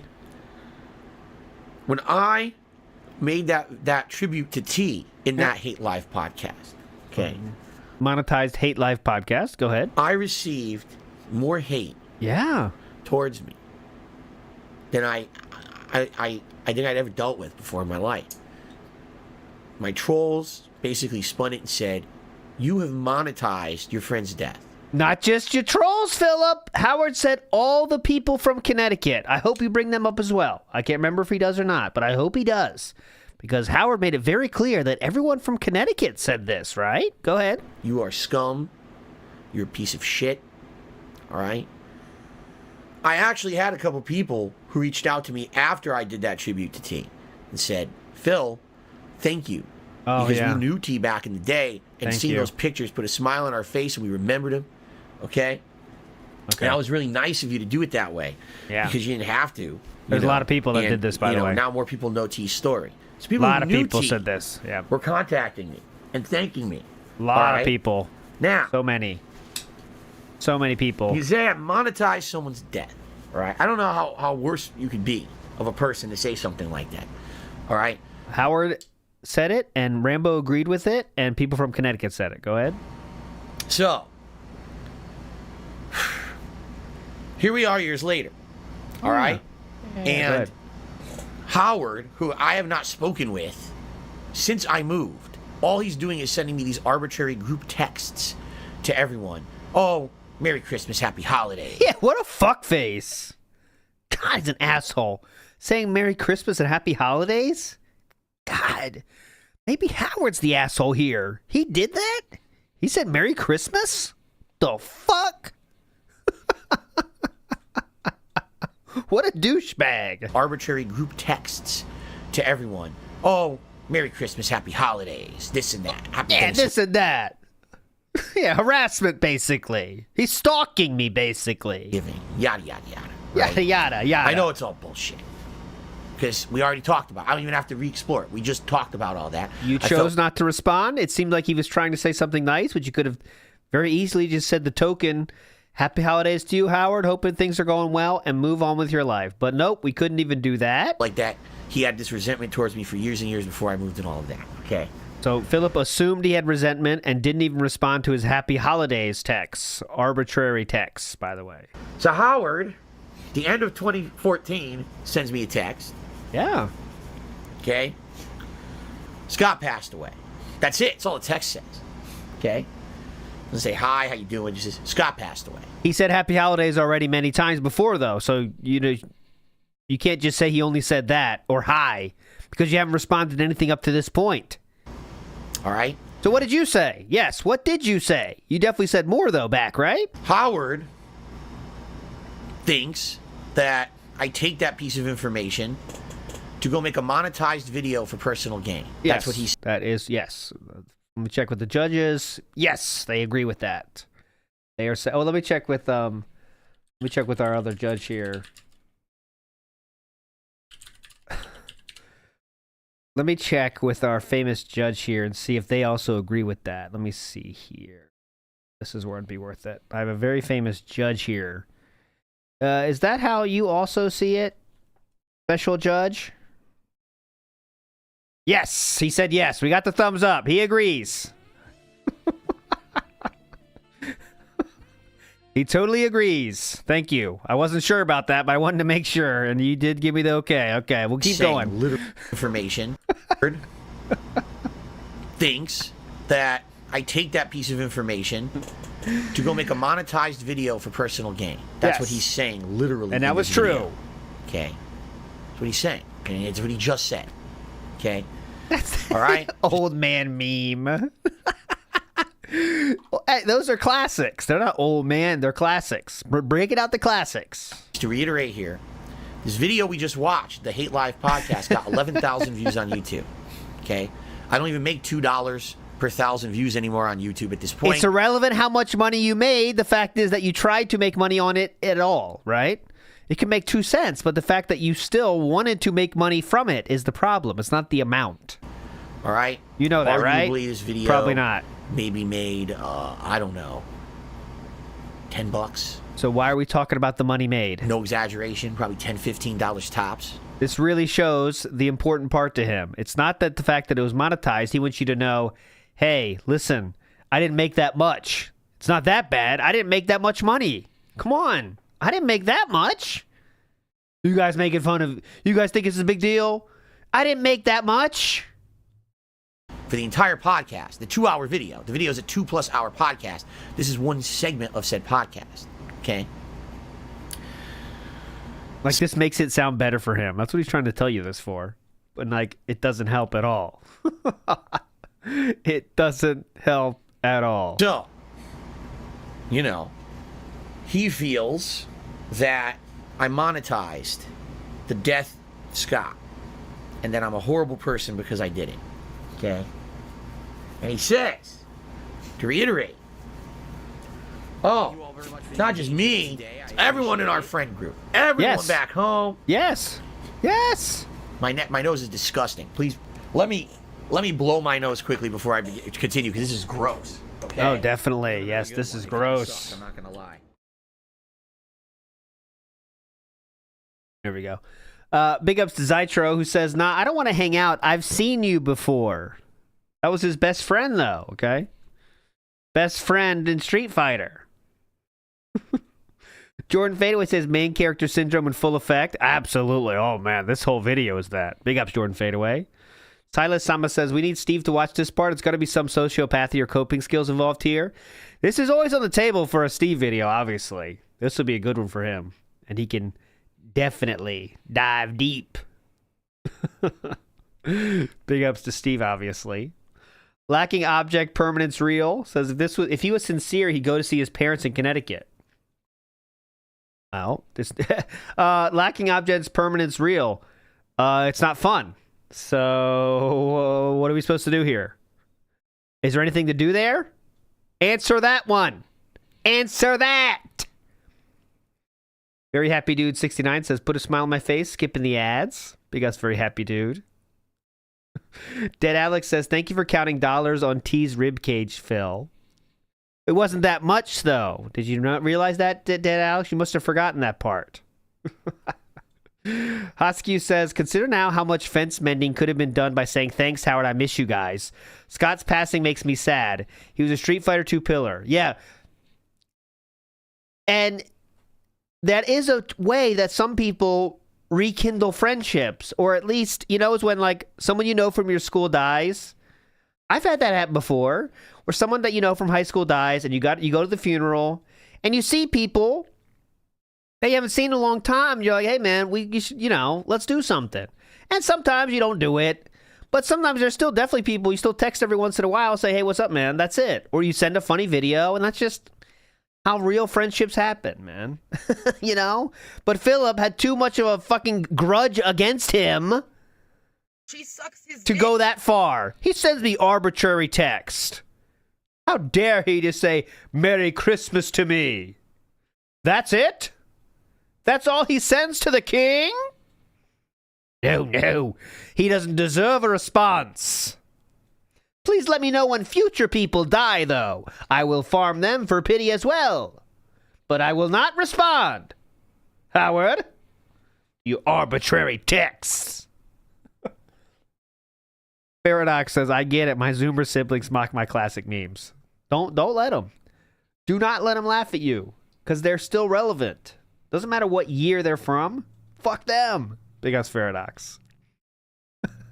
And Red Rooster 20XX says, he literally monetized Scott's death for as little as a couple of bucks. And I know, that makes it sound worse, doesn't it? It makes it sound worse. He thinks it makes him sound better, but it makes him sound worse. when you just could have turned off monetization for the video and no one would say anything. And then you could pretend it was a tribute, even though it wasn't. Here we go. Okay. Oh, God. Oh, man. Oh, man.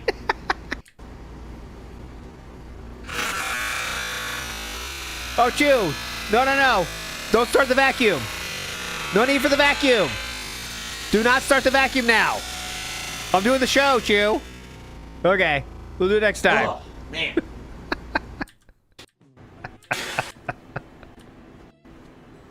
We're back. Now we can continue.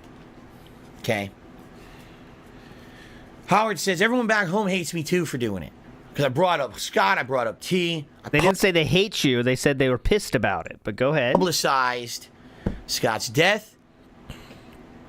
I'm a horrible person who only cares about himself. Again, multiple times he's already said this in this video. Yes. Okay? Correct. Now you guys Oh, we're not emotional anymore. Now we're pissed. just saw the podcast segment, right? Now we're pissed. And you saw it.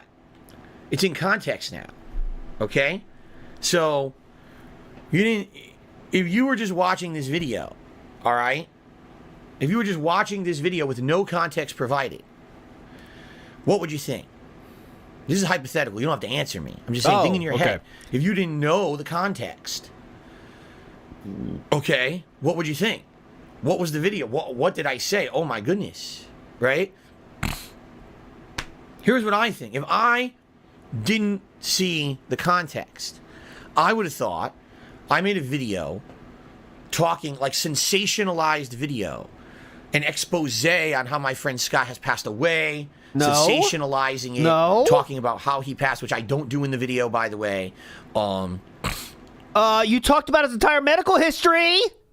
I mean, shit. He says, I monetized it. You think... Yes, that's true. The way he's saying it, I created t-shirts on the internet with Scott's face on them, saying R.I.P. Scott. You know, Street Fighter legend forever. Would think this. Selling these shirts with his face on them on the internet, making monstrous profits and using his likeness and fucking about being a horrible scumbag person, making tons of money. Right? Once again, Philip is trying to tell you, because I didn't make that much money, it's not a big deal. Wow. I monetized Scott's death. I had already gotten shit for making the tribute about T in a previous podcast. So you had previous experience with the exact same reaction. It seems like it'd be pretty easy to make sure this reaction doesn't happen again, especially if you're only missing out on a few dollars, right? Even if you were an asshole and wanted to, and wishes you could monetize it. You might say to yourself, why would Phil, if I already got that hate, if he already got all that shit tossed his way, why would he make a second podcast when Scott and choose to monetize it again? Passed away. Someone who was very much in that close circle of friends. Yes. All right? In order to, he's going to get the same, he knows he's going to get the same shit. The same trolls are going to say the same thing. The same people are going to do the same thing. And they're going to say it's the second time he did it, right? Yes. Oh, God. Sorry, I got post-nasal drip. It's the second time he did it, right?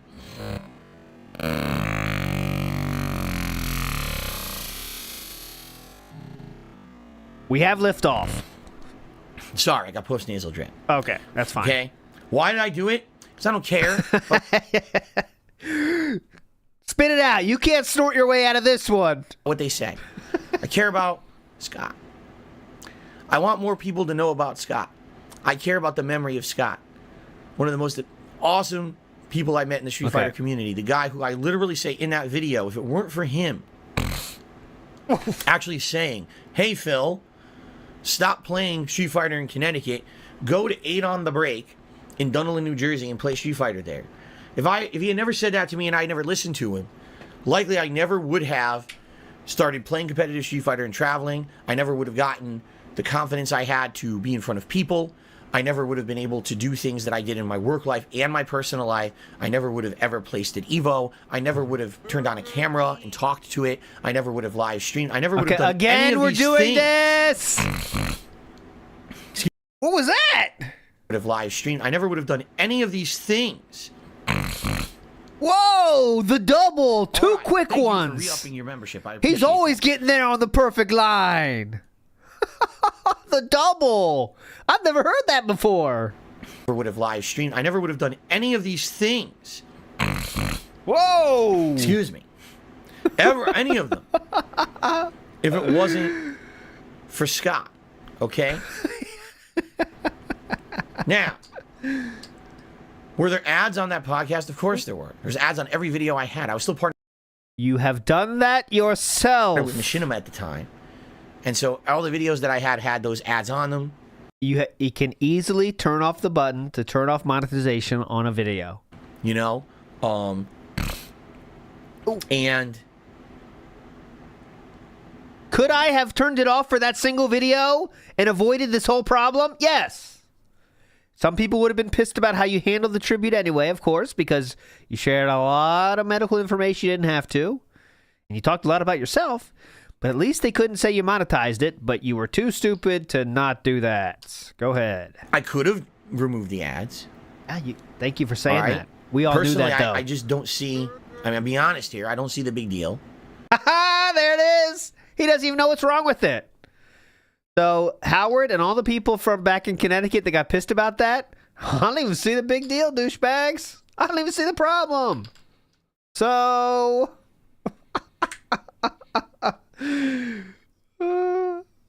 amazing. He tells it right there. There's no problem, guy. What's the problem? So I don't even. Yeah, joke's on you, haters. I don't even think it's wrong.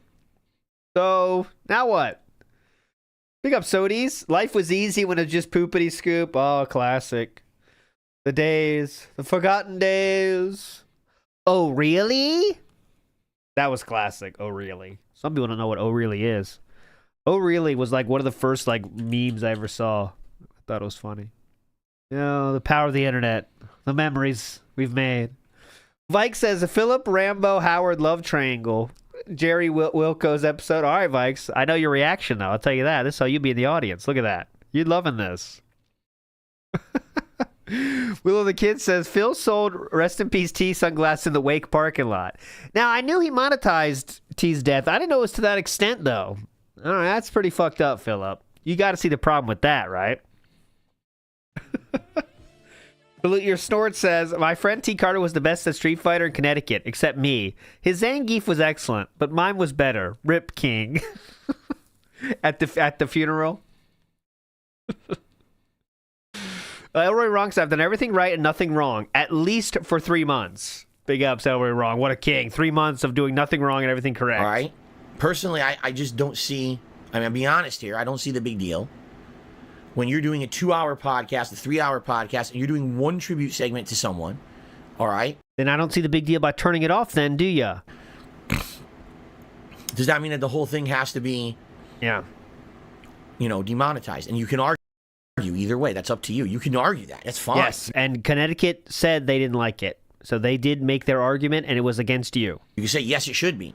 All right? My take on it is... Yeah, please. If you're going to do that, then separate that portion and make a whole video just about that tribute and then demonetize that tribute. All right. So, again, you're saying something that you could have done but chose not to. Is this the best strategy, sir? I see your attorney here is flipping out. They are yelling at you now, your attorney in this court of law. Why are you saying this, Philip? Right? But take a look at shows, and by the way, this is not an equivalent comparison, but take a look at, like, the Oscars. Oh, yeah, great comparison. Yeah, Hate Live and the Oscars. Equal importance, equal audience. Go ahead. I'm with you. Every year at the Oscars, there's a big tribute segment. All the big people, all the prominent actors we have lost this year, right? And they run the segment. It's a big tribute, a well-to-do, shows all their great well-to-do roles or whatever. Okay? Is the Oscars demonetized? They're not a YouTube channel, sir. And they don't actually talk about the medical history of all the people that died. And also they don't go through how their lives made them a better Street Fighter player either. But all right. Did they say, well, because we're doing a tribute on our show today of those who we lost this year, we care about a lot, and we miss, we're not going to have any advertisers on the show. Okay. I'm not aware of that happening. Okay. Good comparison. At all. Okay. So I'm just that's the only comparison I can really make. Oh, perfect. Right? Perfect Internet one. content creation is a new thing for everybody. All right. But for me, I'm doing a 2 or 3 hour podcast. That's the segment I put out. That was it. You saw it word for word. That wasn't edited. That's the segment. Excuse me. Howard comes out in this video, tells me that basically I'm an awful person who only cares about himself. Yes. I publicized and monetized Scott's death. Correct. That's hold on. Let me check with my judge. Yep. They are agreeing with that. Thank you so much, Judge. Everyone loves this very current reference. Publicizing the death of a friend. Right? Really. And again, I wasn't breaking the bank. I didn't make a ton of money. It was 11,000 views on that video. So maybe I made $10. So how much money? How much money is the important part? Who knows? I don't care.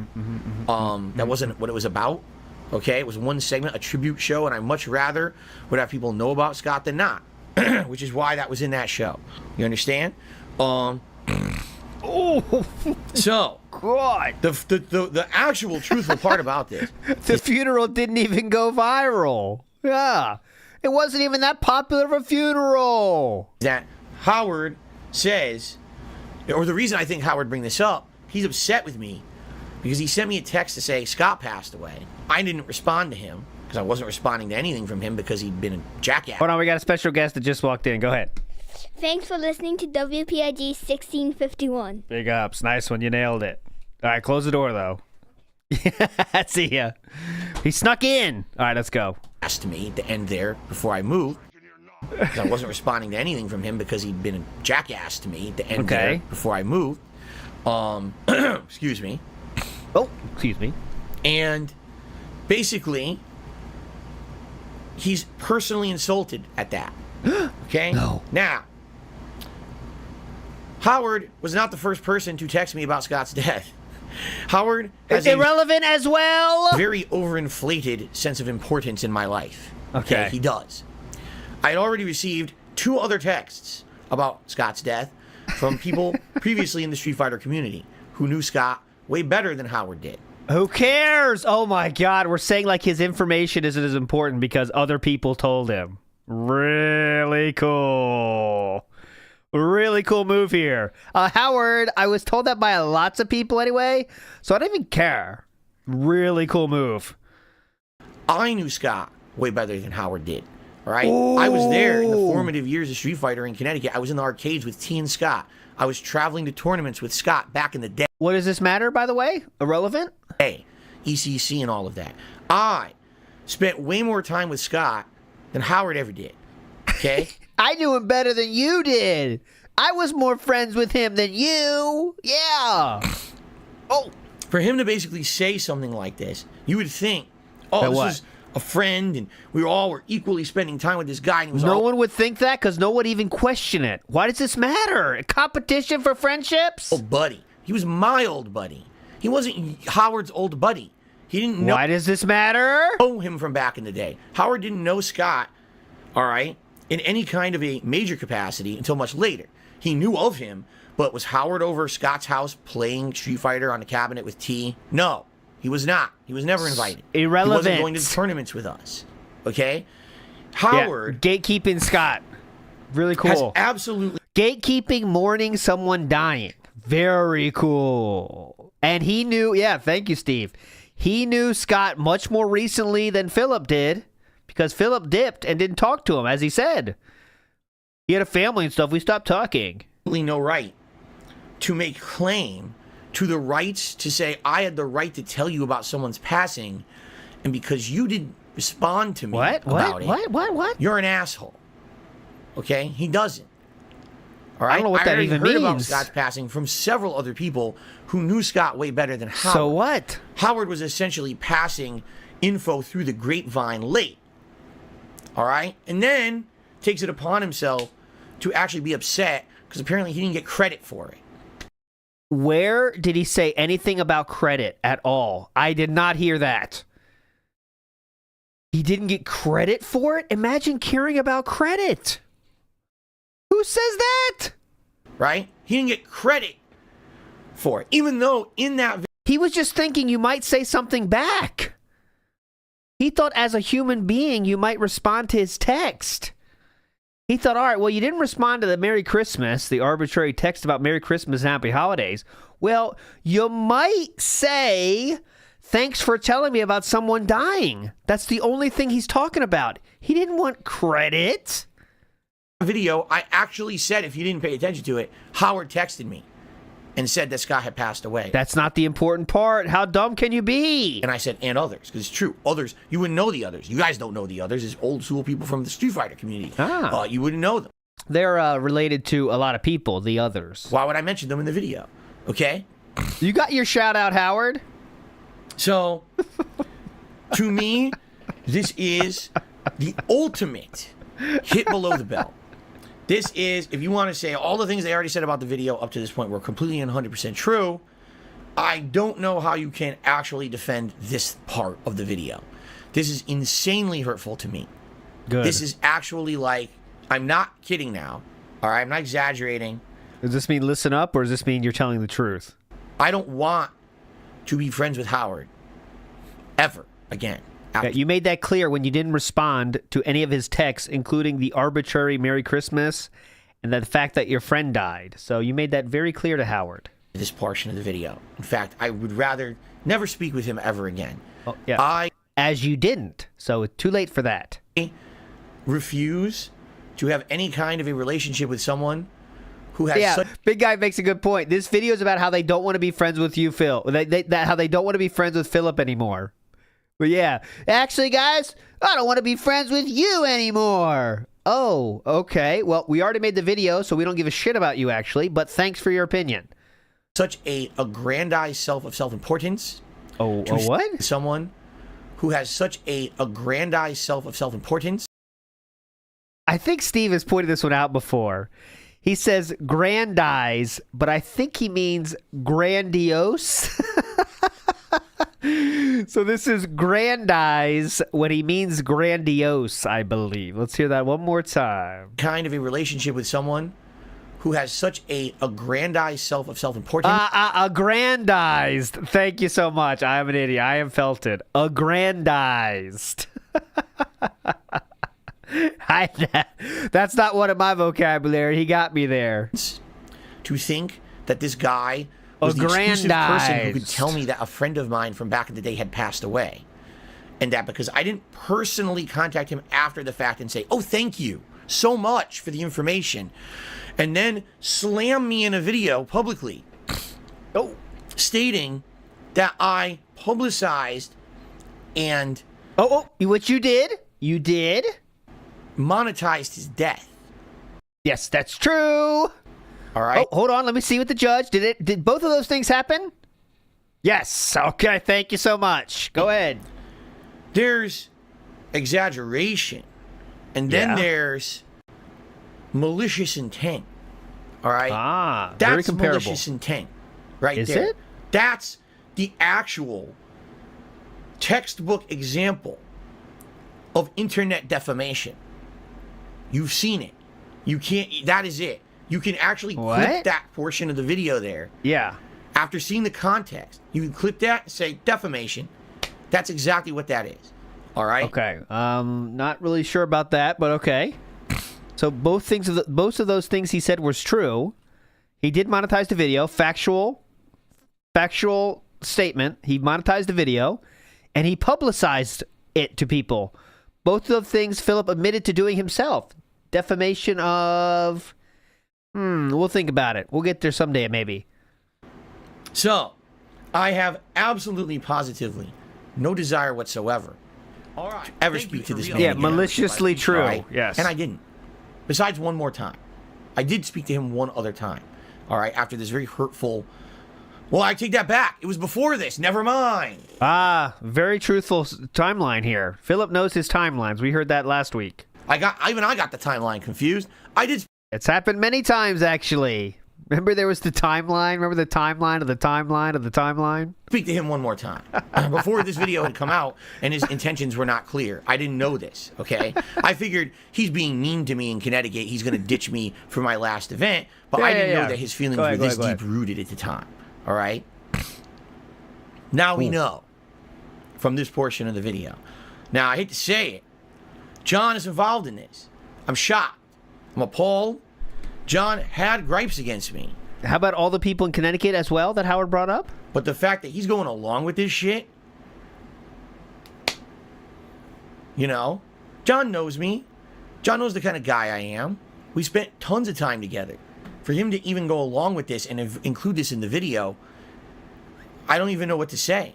It doesn't matter how much time you spent with someone. If they do something fucked up, you can say they did something fucked up. Is that not how you're supposed to operate? You know what I'm saying? Like, man, John spent a lot of time with me, man. So why did he go along with this? He spent a lot of time with me. Why does that matter? Like, you can have gripes against me, things I did wrong over the years. You could argue about money. You can argue about anything. But this is blatant character assassination. This is, we hate you. We never want to deal with you ever again. Now, if that's not what he said, though. But he said that's fucked up. I mean, he said it's fucked up, and a lot of people said he was fucked up. What? He's adding stuff up, adding stuff now.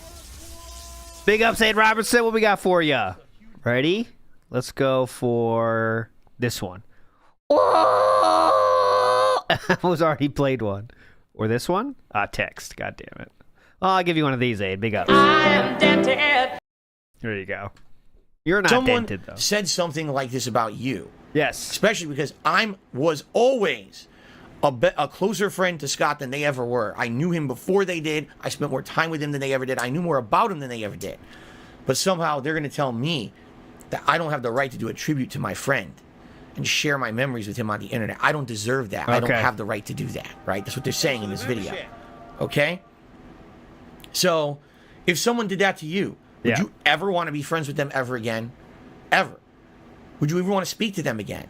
Irrelevant. Would you have any desire to reach out to them and try to... You had many chances to respond to their texts, which seems like Howard wanted to keep a friendship going, but Philip chose not to respond to any message, even the ones about their friend dying.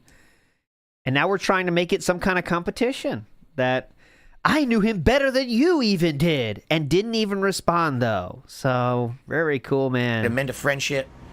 Or would you be like, okay, well, that's it. You know, that's the straw that broke the camel's back. This is the portion of this video. And by the way, there's a fucking hour left. Yeah. How? This is the portion of the video that, for me, is the end of everything. Yeah. Right? Why, you know... who even cares what else they say in the rest of the video? Right. We'll go through it real quick. But I guarantee you, nothing that they say after this, all right, is ever going to top this. This is the worst thing you can basically say about me, besides maybe I'm a murderer, okay, or a rapist or something. That I'm a horrible person who would disrespect and monetize the memory of my friend. Yes. And you know what I'm saying? And John signed off on that, and so did everyone from Connecticut. It's ludicrous. I would also like to know who all these people are back home who hate me too. Because they didn't say they hate him. None of them said that to me either, right? These fucking people on the internet who just want to, you know, propagate this negative bullshit with each other. Fucking, oh yeah, we all hate Phil because he moved away and everything. Who are you? Where does this toxicity come from? And how the fuck do you get on with your life? If this is the kind of shit, the circle of hate that you have here. What does that mean? Right? Everyone's pissed about the one single thing you did? No one even said they hate DSP anymore. They said that's fucked up. That's it. Oh, no one's going to talk to him anymore. We weren't talking to him. No one wants anything to do with that guy. Right? All extrapolation. Like, holy shit, man. Do you think I want to go back to Connecticut and rekindle my friendship with my Street Fighter buddy? Now we're learning why we don't want to go back. Yeah, so, because they also have seen this fucked up shit I did. Well, anyway, let's continue. And see what else is in this video. Big ups, Anti-Distortion. What I got for you here? We'll go for this one. This one. Oh, anti-distortion. What a king. Big Ups Joe Dub says, he would have never maxed out credit cards for Street Fighter tournaments. Thanks, Scott. Yeah, Scott. That's kind of your fault, okay? You're to blame for this, Scott. All the good things that happened. Big Ups Joe Dub. Hoskew says, fellow old guy reference, Phil is IRL Donkey Lips. Donkey Lips is from Salute Your Shorts, which is a play on the name of Salute Your Snorts. Shoutouts to Donkey Lips, by the way. He's still online, right? I think. I haven't kept up with my Donkey Lips lore, though. Big Ups Grazing Poro. If Scott's death makes $10, how much will Rambo's make? Oh, Rambo's will make a lot. I wonder if someone else like passes away, unfortunately. Will he make a tribute? Or will he just say, fuck it, I'm not into that anymore? I'm almost guessing he would do that. Say, I don't want to talk about it anymore. I know something happened, but I'm not even talking about it anymore. I think. I don't know how he would do that, though. I think he might not. I think he might even mention it, though. Kenny B. Wright and says, what's worse, a loved one's death or no Switch 2? Oh, we'll get into the Switch 2 discourse in about 40 minutes or so. We'll get into the Switch 2 fun, all right? Big ups, Kenny B. Wrighton. But hopefully a loved one's death is more impactful. And Jasper the Cat says, the other Switch was for me and the ants to play. Oh, nice. That's fun. Dude, Switch 2 fun's coming up in like 1:30 p.m. Eastern. Let's get a little bit more into this. one of my friends died, I wouldn't be making a video about it. I wouldn't be publicizing their death. Yeah, you ever heard I that, wouldn't do Philip? a tribute. This Thoughts, is terrible, Philip? man. Terrible. Monetize is the bad part, Philip. Okay. Or It's pretend dirty we didn't business, hear man. that? It's dirty. It's dirty. After that, I don't fucking talk. That was it for you. That was it for me, man. That Yeah. was it So, Philip, it sounds like he wanted to not be your friend before you just decided to not be his friend. What? Any thoughts? for me. Okay. Thoughts? Yeah, that'll do it. Thoughts, jeez. Philip? I'm sorry for being so angry That's okay. about it, but this burns me, man, because it's things like this that Thoughts, Philip? we should even be avoiding. Yeah. And like, and his whole thing will be to retort to you. His response will be that, oh, you should have told me that you feel it, you but should- you did. It's like it's back to the apology thing. It's you could tell someone so many times, right? And Got they it, Philip? apologize, but they keep doing the same behavior over and over. Oh, At a no. certain point, Oh, you no. realize this is who they are. They're not going to. They're not really apologizing. They're not really going to change. So it sounds like Howard knew exactly what DSP's response would be, and he's right there. He said his answer would be, why didn't you tell me, right? Because it sounds like Rambo had history of knowing that you have to be very direct, or DSP is going to come back with you and say, why didn't you tell me, guys? Like, you have to say it. Like, literally everything. No social cues, man. This is how it is, and you have to make the decision. Like, do I want this in my life or not? You know, which is affecting you in a negative way. Yeah, it affected all of us in a negative way, and I'm at a point in my life. I'll be completely honest. How did making a tribute to my friend who passed away affect you so poorly, Howard? Monetizing someone's death that was important to a community can make everyone think, fuck, man, I wish that wasn't I wish that doesn't exist. Doesn't affect their day-to-day life, but it can affect that situation, and they can say, fuck, man, that's not a good feeling. That's how it can affect your life. I'd love to hear that, because he won't say that. He'll just say it did. How? How did I ruin your life by making a tribute to Scott, a heartfelt tribute? You are That's with you, word. to Scott, a heartfelt tribute. You are That's with you, word. Yeah, almost got him. Almost got the King of Hate, but he decided to hold it back. You're lucky, Howard. He almost said it. I'm getting older, and I'm starting to realize things more and more. And one of the things that I cherish. Oh, Phillips picked up on that these days, Howard, actually. I'm getting older, guys. I'm 43 years old. I'm getting older and older, as you know. I'm not stopping, by the way, in case you didn't know. In my life now are the people that are around me, man. Absolutely. I mean, what else is That there? is what I cherish. That's all that I matters, don't care. man. I don't care about games. I don't care about, about what I have. That doesn't. If you had faze me. millions of dollars right now, but you had no one around you, you had no family or friends, but you had all the money, what is that a good life? No, it's not. I don't know. Philip, thoughts? What are they talking about? This whole video, it's not about money. It's not about the money, but money, money, money gets brought up constantly. And now I'm literally referenced as the guy surrounded by money, but has no friends. And would you be happy if you were in that same position like Phil? Yes. Like they literally just compared me. That's me. Again, that's the same as Pay Me Tons. They said dark side in the Pay Me Tons video. They literally just said, Phil Do you get it? is the guy with all this money who moved across the country, and now he's by himself and he's completely alone, and we wouldn't be happy if we had that. Yes. All right? And your thoughts, Philip? Or They literally just said it. All right? But again, it's not about money. It's not about jealousy. It's nothing about that, because Phil just kept speaking out of turn nasty things about us. Absolutely, this video has nothing to do with money. So what are your thoughts on this, Philip? They're saying that since you have those things, but you have no friends, they don't want to be you. That's what they're saying. They don't want to be you. They're not saying they're jealous. They're saying they don't want to be you. Even though we've mentioned it 72 times so far. Right. It's not. Yeah. He moves away, which, like you said, at this point, it's your decision. We support you. Absolutely. Hope you do well in your endeavors. I hope everyone does well.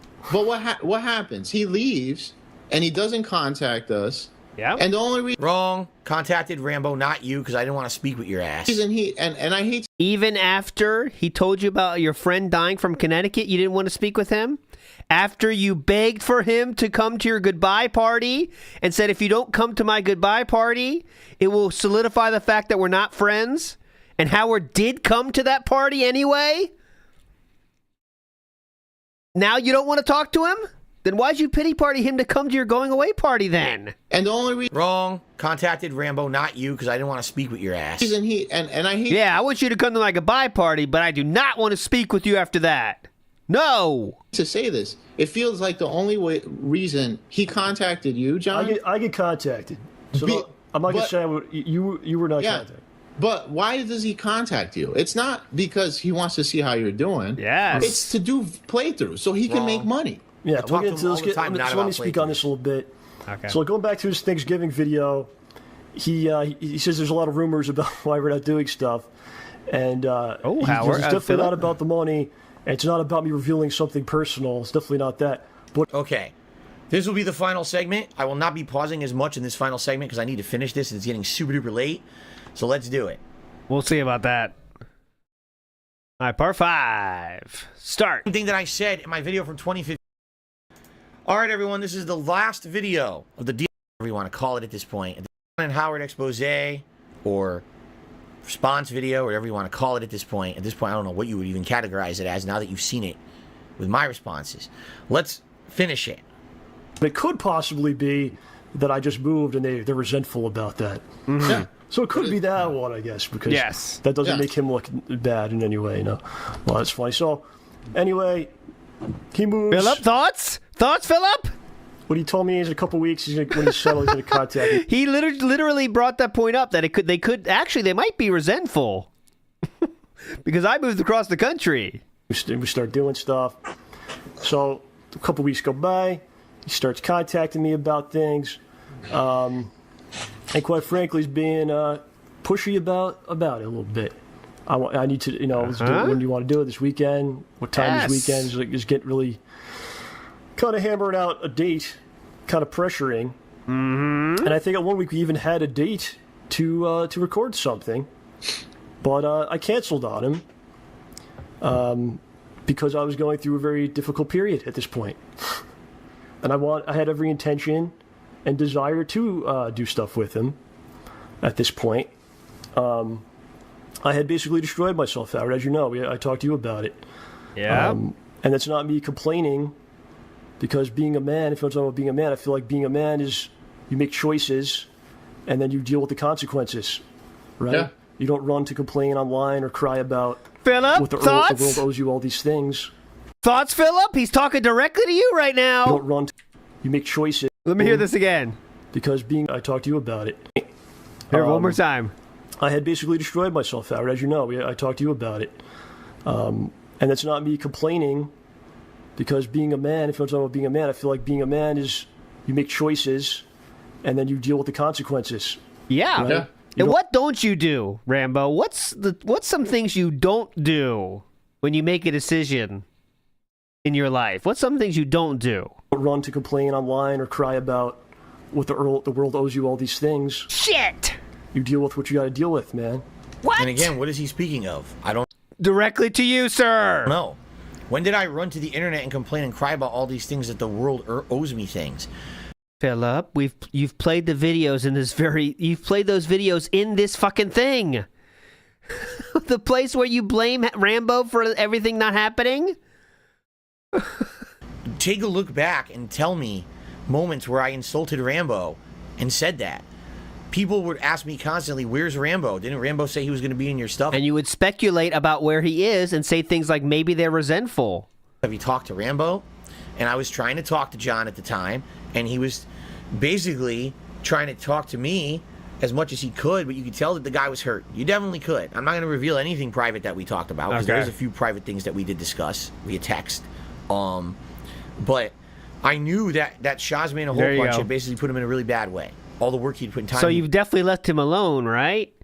John, remember last time we were talking about WrestleMania 29, and he said he took John as a friend to WrestleMania 29? There are 33 videos that they made during that trip. That's definitely just for friends, though. That was for friendship, not business. He put into it. Basically, he'd overexerted himself. He said as much on the internet already. So you didn't bother him anymore, right? People were constantly pinging me, where's John? Why isn't he in your content? And I'd be like, he just said he can't do it now. We'll do it later. We got plans. We're excited. We're going to do it in the future. That's not all you said, sir. And it was just basically delay after delay after delay. It wasn't like, oh, he canceled once, he canceled twice, he delayed. It was just endless. Oh, no, I swear we will do it. No, I swear we will do it. Get the hint. Swear we will do it. To the point where it then became, I can't do it anymore. Basically, don't bother me about it. Maybe one day we'll get to it. Yes. Okay? And that's where it was left. We're on. Once you ask the same girl out 3 or 4 times and she says, well, one day we'll do it, you start to get the hint, right? There is some point where you have to say, you know what, maybe she doesn't want to do it. Earth. Is there where you're entitled to anything? What are you talking about? I never said I'm owed John to be in my content. That was never a discussion or a thing I said. But here's what's going on. The entire time that I've moved now, you have this mysterious circle of friends behind the scenes who are basically, as I said, poisoning the well. Oh, Phil's a scumbag. Phil owes everyone money. Phil did this. Phil did that. Phil publicized the death of a friend, and Phil did this and that. Man, John, you don't want to be doing stuff with Phil. You don't want to be associated with that. Source on this? Look at all the negativity on the internet about him now. You know, he's getting. This is how you don't plays out the ass. He's getting this. He's getting that happening to him. This is how you don't plays out the ass. Thanks, Evil AJ. Don't deal with Phil anymore. And that's what I feel happened. And that's my speculation purely. I think that John, at first, had every intention of doing shit with me. But as the year unfolded of 2014... So it wasn't about him overexerting himself at all, like he just mentioned? Or? And I had moved, and he was completely burnt out. He realized all the toxicity and shit that was thrown against me by internet trolls. And then the people back home somehow got soured, likely because of a certain gentleman on the screen right here who was part of that. And he just didn't want to deal with that shit anymore. Did he ever tell me that? No. Should have. Okay? But he never did. He just kept goading me out, like leading me on. Well, this is so weird when he just said the reason. He overexerted himself for Schnozman and Hole Punch. He said that himself. Can't that be the reason? That's not enough of a reason? And then in addition to that, all the fucked up shit that Philip did that Rambo talked about already. Couldn't those both be reasons they don't want to do something together? But no, it has to be trolls poisoning the well. Yeah, it wasn't John's fault that John wanted to be Phil's friends. It was the trolls. Okay. So it's not overexerting yourself for Schnozman and Hole Punch and getting himself in a bad way financially, by the way, as Rambo said. It's not about the fucked up shit Philip did. It's about the detractors. Okay, let's check it out. Okay. Goading me on. Cool. So there were situations where we had conversations and I revealed information I should not have, reading from texts and things, because I was the one with the public face. I was the one with the business. I was the one with the YouTube channel. I was the one who every day had to answer to the public, where's John Rambo? You don't have to answer that, by the way. I don't know. It's YouTube comments. Won't tell me. And, you know, I definitely screwed up. I should have never. Here's the great thing about YouTube. when people ask questions on YouTube comments, it's very easy to just pretend they don't exist, ignore them entirely. You don't have to answer them. It's not like a contract. But, or we could just make videos and poison our friendship even further by responding to every single one back in these days. Very cool. Revealed anything private. I should have never gone that far. That is completely, utterly my fault. Definitely. So I basically had a lot. A lot happening. I had. Okay, see, look, Deb, I'll make a video about this later today. I'll tell you everything about Rambo. I see a lot of people asking about it. I had really run myself into the ground, sacrificing a lot of things. Doing his content too. I was working on the episode, Sean's Made a Whole Bunch, episode 9. Now everyone's saying I ignore their comments. I don't ignore any comment. I read all comments. But I can't respond to all comments. Thanks, everybody, for the comments, though. Write a comment below about how I've ignored your comments in the past, and I'll definitely respond to them. There's a lot of work. That's a promise. I will respond to every comment on this video right here. This video alone. I was doing stuff with Phil as well. I had already moved. What? We're talking about months after. Doing episode 9. I was working on the episode, Sean's Made a Whole Bunch, episode 9. There's a lot of work. Mm-hmm. I was doing stuff with Phil as well. Yep. I had already moved. We're talking about months after my move. We weren't doing anything together. This is false. He was doing stuff earlier in the year with me. That's what he's talking about. But he was not involved with any of my stuff after I moved. That was all on him. I don't know what he's talking about right now. He's talking to the buildup of burning himself out. What? That was the issue. He said he was going to be in my stuff, and he wasn't. He just kept saying, no, I can't do it, no, I can't do it. So I have no clue what he's talking about. He's talking about the buildup to getting burnt out? And like I said, my job is I'm an independent contractor. Yes? I work in real estate. You have to go out on your own and do things to find work. He's explaining how he got burned out for 8 hours and you get a check. It's not how it works. Yeah. I wasn't doing a lot of real life things because I was sacrificing to make something I believed in and had desire to do. That was my own choice. Okay, I'm not complaining about it. I'm being told by Nave, he's referencing before I moved. So you changed the timeline again. Oh, here we go, timeline. Talking about after the move. That's what we're discussing. After the move. No, he's talking about how he got burnt out. Oh, my God. We have to have a calendar here for Philip where he gets confused. He's talking about what led to him getting burnt out. It's not a specific thing. Here we go to another timeline. Let's do a time skip. He didn't want to deal with me. He was saying he was burnt out. He couldn't do anything. Okay. Now you're saying, he's talking about before the move. Wait, what? Again, what's with this timeline in this video? You can't jump forward, back. None of that makes any sense. Can. So now he's referencing something else. There, we're progressing logically, not chronologically. Good way to say it, Ninja Tech. Unrelated. What is going on? It's all related. It's definitely something meant to defame me, but just watching it. Oh, I don't know what it is, but it's definitely meant to defame me. That's all I know. Trying to understand logically doesn't make sense. So, okay, he jumped back. Why? What's going on? Why are we back in the past now? I don't get it. Well, I was in a bad spot. When he watched Back to the Future, it's Phil like, hang on, what? We're in the past now? Huh? How did this happen? What? So wait, we're in the past now? Oh, that's his mom. Oh, okay, she's in high school now. Okay, what happened? What happened to the timeline? It was winding down. I had to start figuring out real life things.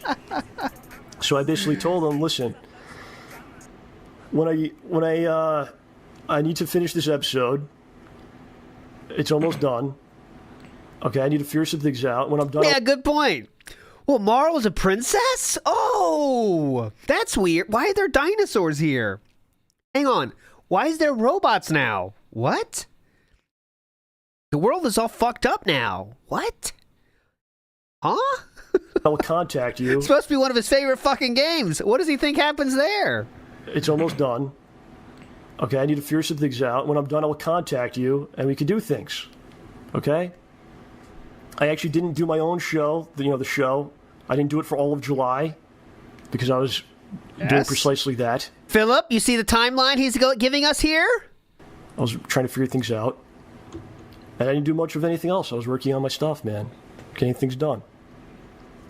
So I'm finally done with the episode in August. August 13th. Sounds good to me. It comes out. Very direct timeline here, man. Which is a Wednesday. Yeah, he stopped listening. That's true. I immediately decided. Rambo pull for penitent sin, right on time. I'm going to go on vacation for a couple days. So I go to Twitter and I say, thanks for everyone for watching the episode. I'm going into the woods for a while. I'll be back soon. I went to Bear Mountain, Howard. Have you ever been? Yes, I have. You have? Yes, I have. So I went to Bear Mountain. I camped out in the woods. I unplugged everything. There's no phone. There's nothing. That's pretty cool. Okay? Kind of like detox, man. Staring at a computer screen for, at that point, a long time. Wow. I never knew about this. I did this again this year. I do this every year now. Okay. That's pretty cool. So I didn't put a message. I didn't contact him and say, "Oh, the episode's up," because, like I said, there was an agreement that we talked about. Where I said, detox from when I'm Phil, ready to do stuff, I will let you know. It should be soon. But the episode comes out. I put on Twitter. I'm going away. He notices while I'm gone. He notices the episode comes out. So while I'm away, he starts throwing me messages again. I'm not around to respond to them. So that weekend, he makes a video, one of his videos that he puts out. He says, "I've been trying to reach John, but he won't respond to me." Oh, that's the rough plan for this week. Now you may be saying, "What's going on this weekend, Phil?" Because you've been dragging us along every week. What's going on with John Rambo and with Smart Guys and this new show that you guys were going to do? We'd really be interested to know what's going on and is it going to return. In particular, right now as I stream and film this video, SummerSlam is on television. Yeah, and I'm dying to watch this with Rambo. It's SummerSlam, dude. As you can see, I'm not watching it, right?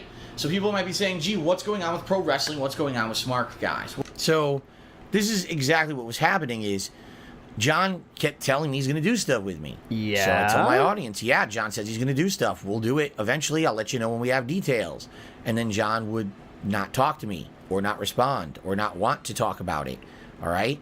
And so you could just say, "We're going to get to it sometime in the future, guys." That's all I can say right now. And that's kind of it. You don't have to make up lies to pacify a YouTube commenter. So then my audience says, "What's going on? There's a big wrestling event coming up. Are you guys going to do Smart Guys?" I don't know. John hasn't contacted me or said anything, so I'm assuming no. But this was just an ongoing thing. It was just month after month. It was, "Oh, we're going to do it. Oh, time passes, hasn't happened. Oh, sorry about that, Phil. We'll do it in the future when I'm ready. Maybe 2 weeks. 2 weeks passes. Oh, doesn't happen yet. Could I have handled it better with my audience? Fuck yes. I should have just said to everyone, "Listen, guys, this is between me and John. We got to hash it out. We don't have any details. When we You have don't have to say that even. details, we'll tell you." For me, I was the kind of person who was trying to be 100% transparent with my audience, which is a horrible idea. I know that now. Yep. I know you can only share limited information. The more you share, the worse it gets because people always try to twist shit against you. So if I promise people, John said he's coming back right after Shah's Man a Hole Punch. That's what he told me. And then Shah's Man a Hole Punch comes out and there's no John. Guess who? So you what? Then what? It's time to start pressuring him to do another episode? come to? Me. Not John. Me. YouTube commenters. Phil, where's John? Phil, you said John was going to do it. YouTube comments. Oh, God, here we go again. It was just an endless... He's acting like he's like, when he goes out, he's got his entourage with him, and there's like fans, reporters everywhere he goes. Excuse me, Miss Phil, what happened to Smart Guys? Where's John? Where is John? A lot of people are saying we haven't seen John. There's no Smart Guys. Phil, where's John? It's YouTube comments. String of this that happened since I moved, month after month after month that year. And every time I open my big mouth about... Phil, do you have gout? Is that true? Has the gout? When's the last flare up? Where's Rambo? Where's Howard? Are you friends with Howard? In a video like that, it just got worse because more people say, see, John doesn't want to be in Phil's content. John's avoiding Phil and all of that. Was it true? Was it not? I don't know. I can only know what John told me. He told me no. It was all personal stuff. He's saying as much in this video. But this is the thing. It just got worse and worse and worse to the point where it was constant hounding about John Rambo. Where is he? Why is he ghosting you or whatever? Okay. Our conversations between us, started off friendly. And then after a while, I think what it was is every time that I said hello to him, he felt I was going to ask about a show again, which in reality, here, to give you a very, very brief background. Oh, yeah, right? please, definitely. I want this brief background. Good God, though, says ALT just promised to visit every viewer and stay up all night telling ghost stories to you. He will also make you a friendship bracelet. You heard it. Oh, no. I said I'll respond to every comment on this video. That's a promise I will do. I'm going to regret making that promise at some point, but I will do it because I've made the promise. Pinky swear. And you know what that means? It's gonna happen, because I just pinky sweared it. Nibbity says, How did this guy understand Chrono Trigger? Well, I'm not sure he actually did, to be honest. You know? I think he just plays the game and, that's the ending. So I'm not sure what happened here, but we won. So Chrono Trigger's cool. And Chrono's the good guy. So pretty good. Faradox says, could say DSP is real hyper-focused on timelines. And I think he likes to point out any moment that we can make the story from Rambo be less credible, right? So any opportunity of that, he will take it. Even if it's not, any logical person can say that's not the case. He still wants to say it, right? Oh, look at his timelines. What are you talking about? 2 months earlier, huh? What is he even talking about? It's just trying to make a more DSP be more reputable source than Rambo, right? Ikiro in the house says he covered up for Triple P's absences, but not John's. Yeah, why was it so easy to cover up Triple P's absences from the show? And Len the Deranged pointed out a good point too. When Triple P was yelling to Phil about, why are you talking about the partnership? Just shut up about it. It's pretty easy. John and I mostly never talked on the phone. It was mostly in person. He would come over to do co-op with me once a week, and that was the time when we had our conversations. And our friendship essentially was the hour or two before we recorded stuff. Okay? We had the pre-show meeting. That was our friendship. That personal time every time he came over. When I moved, under the impression we were going to have that. Didn't happen. It's my fault. And Tiju, great point. He was bothering Kino Casino when they were on vacation too. Remember? Endlessly. Hey guys, just check it up. Hope you're having a great vacay. Already thinking about things to do when you come back. Hey Andy, already messaged Ashton, but just hope you're doing a good vacation. Let me know when you're back in. Hey guys, hope you had a good flight. He definitely did that. I am stupid and didn't realize there's a giant time zone difference. So as I'm streaming and doing content, all right, I'm basically working all day every day. And I don't have time to call him because guess when my free time is? After my streams. Guess what time my streams end? 9, 10 o'clock. Guess what time that... Wake up 10 minutes earlier. That is over there. Midnight. Wake up 10 minutes earlier. Do you think John Rambo would like to talk to me at 1 a.m. to talk about issues? Or anything? I don't think so. Call him during your lunch break, maybe? He wants to shoot the shit at 1 a.m. Oh. So I screwed up. And moving across the country, I thought we were going to be able to maintain that kind of camaraderie and friendship, and we couldn't. And that's on camaraderie. Me. I moved. I didn't think about... Who calls a relationship with their actual friends camaraderie? The time zone difference. And I had to work... Hello, friend. Would you like to strengthen our camaraderie by playing some gaming-style games this weekend? Yes. It'll be fun interactions. So much to make ends meet and pay for all the stuff out here. I didn't have days off. I just didn't have anything, you know. I really didn't. So now what happened? I start texting him instead. And at first he's responding and we're having conversations about stuff. But then he stops responding to the text. And I realize I think he's upset that I'm not calling him or we're not having conversations or whatever. But there's not much I could do about that. Except make 10 minutes to call him. To me at the time, I was like, dude, what is this guy's problem with texting? Like, texting is cool because you can respond whenever you have a free moment. A lot of the times, I didn't even know when I was going to have a free moment during the day. But John was always under the impression I was... Except for the lunch break he had every single day. If you don't want to wake up early, you could do it during your lunch break, which was always 2 hours. But, you know. I was going to call him and have these long, drawn-out verbal conversations, which was what we would do normally when we had those 2 hours before we filmed. Yeah. So, in actuality, if everything had gone according to plan, and we did actually start making content when John had said we originally were going to, we're going to get on a Skype call and we're going to do Smart Guys. Well, the first hour, we would just talk and shoot the shit and catch up, and then we do the show. That didn't happen because we didn't do it. You see? So we never caught up. And the only time that I really had time for shit like that, even beforehand, when I was in Connecticut, was when I made time because John was coming over to do a day with me, a day of co-op, and then we would have our friendship. All right? Mm-hmm. This is basically completely different situations, you know? What? John has a separate life. John has a separate job. John has everything separate. My work was my life, you know? And even more so, when I moved across the country. We're all this talk to say we couldn't make 10 minutes of time to call our friend. That's all we're saying here. We're just trying to make you believe he had no time to call a friend, which takes 5 minutes at most. Tree. Or, I mean, I shouldn't say at most, but 5 minutes is a good enough time to check in on somebody, right? Screwed everything up because I was overextended. I spent too much money and I had to work so much. I had no free time besides late at night. So that was the end of time to talk to John Rambo besides texting. So he hated the texting. I know for a fact. He mentions it. He's, why couldn't he just call me? Because all I could do was text. Because the only time I had free was late at night because I was working. And the 2 hours you took off in the middle of the stream, you could talk to somebody when you're babysitting uploads. I mean, babysitting uploads isn't really an active activity, is it? But, you know. Working all day. And that's my fault. Again, it's my fault. But that's what happened. And so, yeah, it sucks. Basically, what I should have said at this point, this was 2014, was, guys, I don't know even when I'm doing anything with John. Just stop fucking bothering me about it. I'd love to do it. Can't. I'll let you know if anything happens. Instead, it was just keep leading people on, keep going with it, keep letting the trolls get to me about it.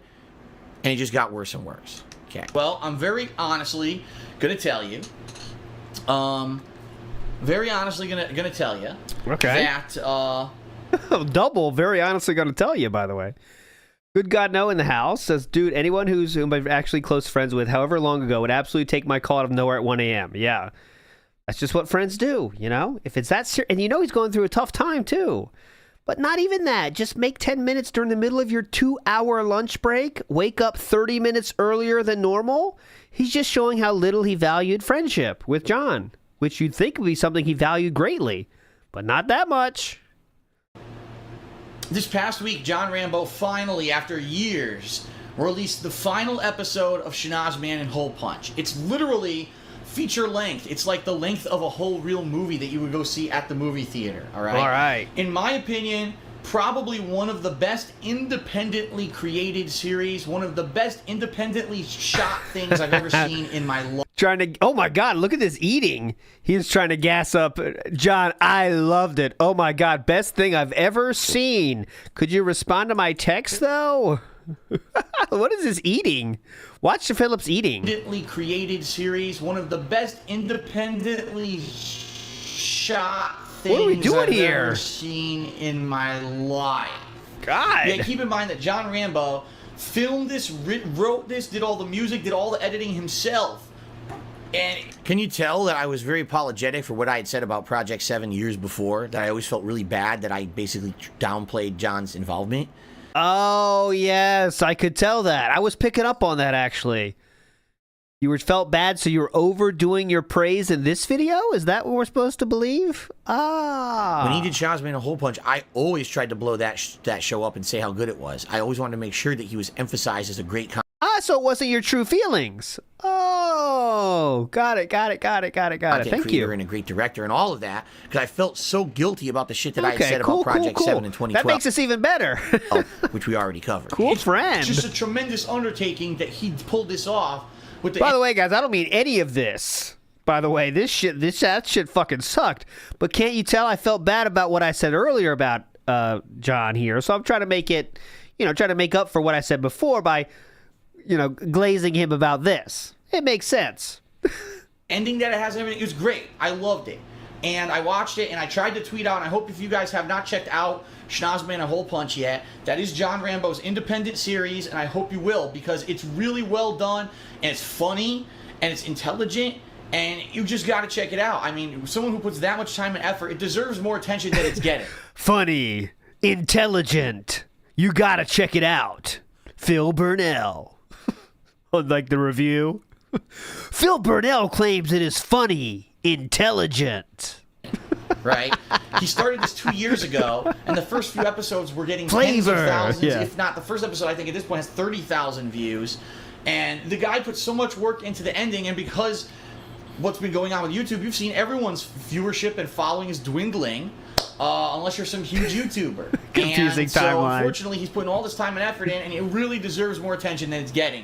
So please check it out. If you like my content, you're going to love this. It's better than my content, in my opinion. When it comes to anything that I could script or write or do, you should check it out, okay? But that being said, he released that this week. Yeah. And then after that, he pretty much just kind of disappeared. He actually only tweeted a couple times. I watched the episode actually on Thursday of this week. And I texted him. I said, John, great job. What a great conclusion to the show. It looked really good. What do you think about Smart Guys? Because he tells you exactly what he fucking did. Oh, so remember, he sent many messages to John, and then he says the episode. Remember, so sorry, let me restart. Rambo said, "When I get the episode out, I'll get back in contact with you." That's what Rambo said. So Philip sees the episode come out and says, "Whoa, that was fucking awesome, man! Incredible! How about that, smart guys?" I watched the episode. It disappeared. He actually only tweeted a couple times. I watched the episode actually on Thursday of this week, and I texted him. I said, "John, great job. What a great conclusion to the show. Looked really good. What do you think about Smart Guys?" Because yeah, the show was awesome, man. I loved it. Smart Guys? SummerSlam's this Sunday, so doing it next week might be the perfect time because we could recap SummerSlam and kind of jump into fresh. I wonder how much of that episode he actually saw, by the way. Okay. So, yeah, I texted him, what do I say? I'm talking about work. I guess it's my fault. It is. You guess? I guess it is. Yeah. Talking about, can we do a show? Can we do... You see his mindset, though, right there, right? His first thought is, I guess that's my fault. I mean, what am I supposed to do? Huh? It's not my fault. I guess. I mean, what? I guess that's my fault. It is. I guess it is. I'm talking about, can we do a show? Can we do a show?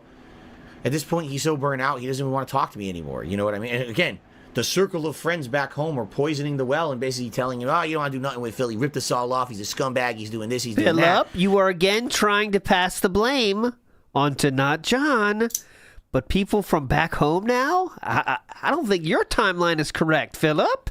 Why are you still dealing with him? And then I keep, asking, hey, are we ever going to talk? I wanted to actually get on a Skype call with him just to have time to talk with him personally, but, he didn't understand that. He thought it was just, we're just going to do the show, you see? And you know what? I didn't say that, and that's my fault, too.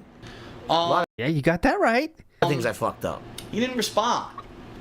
I didn't say that, and that's my fault, too. A lot of things I fucked up. He didn't respond. So it's your fault, but yet it is also the people that poisoned the well.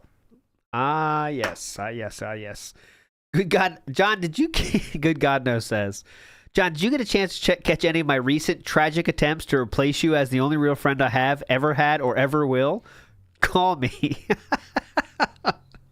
If we ever got another video from Rambo and Howard, that would be glorious. So at this point, I don't know what's going on with John. He tweeted yesterday that he's going away for a few days, but he'll be back for his show on Wednesday. I don't even know what that means. Does that mean that he's turning off everything, turning off his fucking internet and his phone, and he just wants to be alone? Apparently, yes. He went to this Bear Mountain, right? That's what he did. Time and effort into Schnozman, he's burnt out. I don't know. Does it mean that he's not interested in doing Smart Guys? I don't know. I'm not the guy to ask. That's the thing. I don't know what's going on with John. Oh my God, hear this? Guys, stop talking about it. I'm not the guy to ask. Ask him. Bother him. And he hasn't responded. So for me, I know that if I didn't want to be bothered and I didn't respond to something, I wouldn't like it to keep being pestered. You know exactly. what I mean? I already pestered the shit out of him. Space, and if or when he contacts me and says, I'd like to do Smart Guys again and I'd like to do our new show, great. But if he doesn't, I mean, that's going to, I guess, be on his shoulders. We haven't had a conversation about it or anything. He just didn't respond when I tried to contact him this week. So it's all lays basically on John right now. And when he feels that, I guess, he's rested enough or relaxed enough or in a position where he can jump back in and do some stuff with me, great. But until then, I don't know. It all rests on him. So that's really the situation going on. Real talk. And I'm not saying that's a negative or a positive. It's nothing. It's just real talk. That's what's going on. And I'm waiting to hear back from John. And when I hear from him, I'll let you know what he says. All right? But as of right now, until I hear from John, forward all of your messages that you would put on my YouTube comments onto his YouTube comments. Thank you. It's going to be business as usual. Saturdays is going to be one gameplay stream because Saturday's the day when I only do a half day of work so that I can go do stuff with Leanna. So it is what it is. If he's ready to come back, great. If not, I don't know. So I'll let you know. Yes, this is an example of me pressuring him. Someone just say, yes, absolutely. And this is the kind of pressure because it wasn't just me texting him, but then I would say shit like that in my videos, and he would feel even more pressure. Like, if he doesn't want to be in my stuff, and then I say that in a video, why would he want to be in my stuff? You right? get it? So, yeah. Come back from my trip. I got messages from him. I got messages from other people saying, why the fuck won't you talk to Phil? Phil's upset. And I'm kind of pissed about that, Howard. Yeah, you should be. So, I'm kind of pissed about this. I Philip? don't contact. I basically say, look, I'm gonna keep holding him to what I said weeks ago, which is when I'm ready, I'm gonna do stuff. I will contact him. Sounds good to me, dude. The following week, I get more messages. They mostly Philip, more messages, Philip. are like, "How are you doing?" And then as soon as you say "good," then immediately goes right into the videos. You know what I mean? Like that kind of thing. It's like a setup. What a fuck. Hey man, how's it going? So how about that video? Hey man, hope you're doing well. How about that video? Hey dude, how about that smart guys? Videos. Are we gonna make the videos? Let's do some videos. I need to tell people. Any comments, Philip? Or you quick pull? That's a cope pull right here going on right now. Let's see what we get. We're making the videos. Let's do some videos. HBK. Pretty cool. I don't respond to any of these messages because, like I said, I'm in kind of a bad spot. The episode had come out. Now I'm kind of like, all this time is kind of freed up. So I'm piecing my life back together, putting things back together. And I got things going on that actually matter beyond making videos with him. Yes. Okay? Makes sense to me. So I eventually get a message from him in the middle of the night, Howard. And it wakes me up because I'm sleeping and I'm pissed off because I have to work the next morning. So I believe I woke up, I'm pissed off. Well, real quick on this one, I do have to say, if you wake up from a text message in the middle of the night, that's your fault. You could just mute it, guys. So you know what I mean? But yes, message me in the middle of the night. That's my take at all. But, you know, no text will wake me in the middle of the night. I don't give it the option. The next morning. So I believe I woke up. See, if it's an emergency, you call. Mute text before sleep. But if I mute, am I muting my calls too? I guess I am. I'll let Chew wake up. Chew will wake up for that one. I don't. I can sleep through it anyway, though. I'm pissed off. I'm the kind of person that sleeps through a fucking alarm, so that's my problem. Go back to sleep. I remember waking up the next morning and very quickly responding to this in a very nondescript text response, which was basically, please count me out for a while. I'm looking to move. I smell the smoke. I'm trying to get money together to move. YouTube isn't going to help with that, which is in reference to doing stuff with him, okay? Because my stuff that I was doing isn't monetized, and I'm not looking to, I wasn't looking to make money with that. It's a creative outlet. You see that, Philip? And I said, I'm around most nights. Please call me, okay? So, Howard, I'm thinking the next... I'm awake most nights. Please call me. Day, Phil will call, right? Yep. You I basically think? expressed I'm having a tough time, and I said, please call me.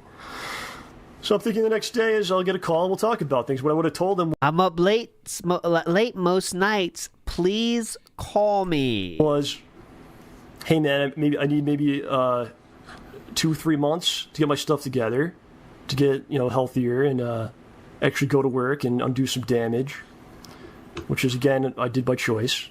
I'm not complaining. Yeah. But instead, what happens, Howard, is I'm going about my business the next day. I get a text from the Air Raid Lord. Uh-oh. And he says, sorry Not to him. hear about what happened.